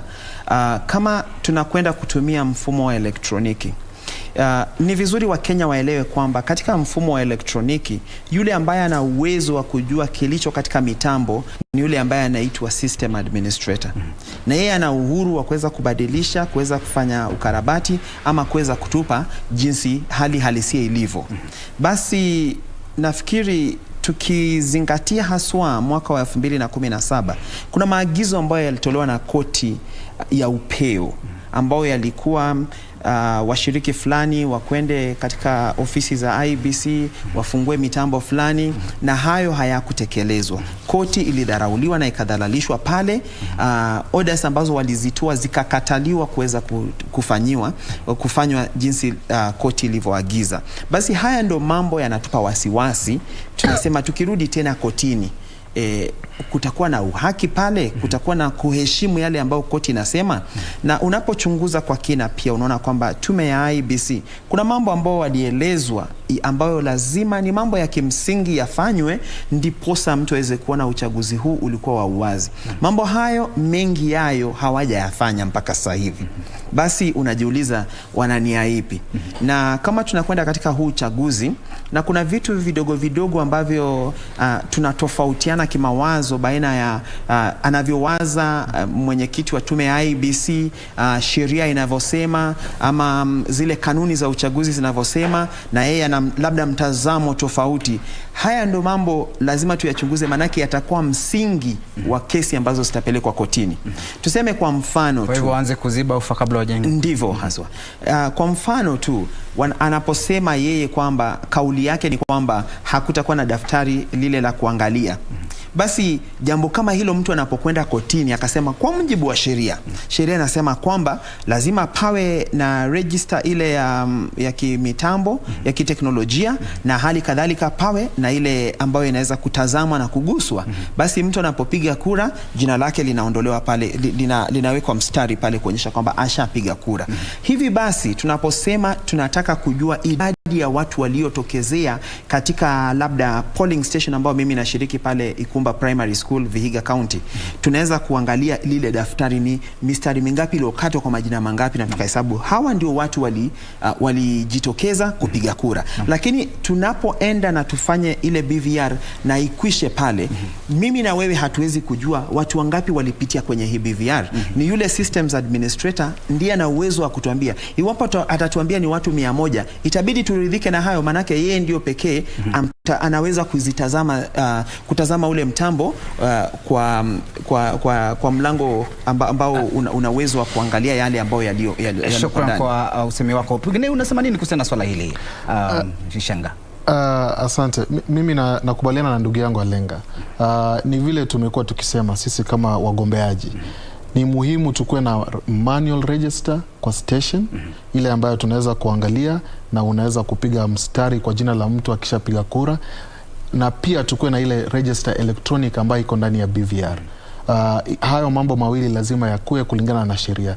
Na ikiwa kutakuwa na hii vuta ni kuvute kati ya mwenyekiti wa IEBC na wagombeaji, mimi naona ni kama tunafungua mlango wa kesi kuanza wakati uchaguzi utakuwa umekwisha. Tunahitaji kuwa na hiyo register. Mpaka wa leo hatujui nini kilichokuwa ndani ya server 2017. Unakumbuka? Bado tunangoja server ifunguliwe. Na wakati huo mahakama ilipotoa uamuzi ya kwamba IEBC ikubalie access to the server, mpaka wa leo IEBC haijatupatia access to that server. Kwa hivyo sisi tunasema hivi ili kuzuia hizi kesi ambazo zitakuja, na lazima zitakuja, tuzuie baadhi ya hizi kesi kwa kuhakikisha ya kwamba uchaguzi ni wa haki na wa huru na verifiable. Na kufanya uchaguzi wa verifiable tunahitaji register zote ziwe mbili hapo. Wewe una imani kwamba vile vile mmezungumzia kuhusiana na zile idara ya mahakama, iwapo unajua unamenyana na kama Boni Halwale kule aliyekuwa seneta, iwapo hutaridhika na matokeo, pengine uone kwamba kuna mambo ambayo hayajaenda shwari, na una imani kufika pale kwenye idara ya mahakama kuwasilisha kesi kuhusiana na pengine Malaysia? Mimi ninayo imani na wakazi wa Kakamega ya kwamba ushindi wetu utakuwa mkubwa ile kiasi ya kwamba hatutahitaji kwenda katika mahakama. Lakini mimi naongea kuhusu wagombeaji wengine ambao labda watakuwa na bahati kama Lishenga, au pia watahitaji kuwa na uhakika ya kwamba uchaguzi ni wa haki na wa huru. Mwelekezi wangu anaarifu kwamba muda umetamatika. Nipate neno la mwisho kwa kila mmoja. Nianze na Alenga, sekunde 30, neno lako la mwisho. Nafikiri langu tu ni kuwahimiza Wakenya washiriki katika huu uchaguzi kwa njia ya amani, njia ambayo inakusudia kuwepo Kenya baada ya uchaguzi. Manake uchaguzi ni kipindi tu, kinapokwisha basi Kenya inaendelea. Kuna masuala mengi ambayo yanaendelea kwa sasa hivi, kuna uongo mwingi wa kisiasa. Ni vizuri wa Kenya waweze kuangalia mambo kivyao, wasitarajie ama kutumainia yale ambao wanaambiwa pale jukwani ndio ya kweli. Manake kuna uongo mwingi sana na porojo nyingi, na mwana Kenya unapojiwezesha wewe mwenyewe kuyafahamu mambo, basi mtu anaposimama pale kukuchochea ama kukupa uongo, una uwezo wa kumwambia kwamba hayo unayosema si kweli. Asante. Neno lako la mwisho, pengine tutarajie nini mapya Kakamega? Kakamega kutakuwa na viongozi wapya, na ningependa kuwahimiza Wakenya wote na haswa wakazi wa Kakamega ya kwamba haswa wale wako chini ya miaka 40 wajitokeze kwa wingi na wapige kura. Tunahitaji high voter turnout. Tunahitaji kura yako ni haki yako, ni ngao yako, jitokeze umchague kiongozi ambaye unampenda. Asante. Asante. Na washukuru sana kwa muda wenyu, japo muda umekuwa kidogo, lakini hata hivyo tutawalika siku nyingine tuweze kudadavua masuala kadha wa kadha yanayotikisa taifa. Mtazamaji, nimekuwa nikizungumza naye Brian Lishenga au Dr. Brian Lishenga ambaye ni mmoja wa wale ambao wanakimbizia kiti cha useneta kwenye gatuzi la Kakamega, hali kadhalika mchanganuzi wa masuala ya kisiasa Alenga Terestod ambaye vile vile anatoka kule eneo la magharibi mwa Kenya. Kwa niaba ya wale wote ambao wamefanyikisha tamrini, mimi naitwa Timothy Kipnusu, mfasiri wa lugha ya ishara ni Byron Abuli, na hacha usukani kwa mwenzangu Bentro Njue kwa taarifa za Lunchtime News. Nakutakia mchana mwangavu kwa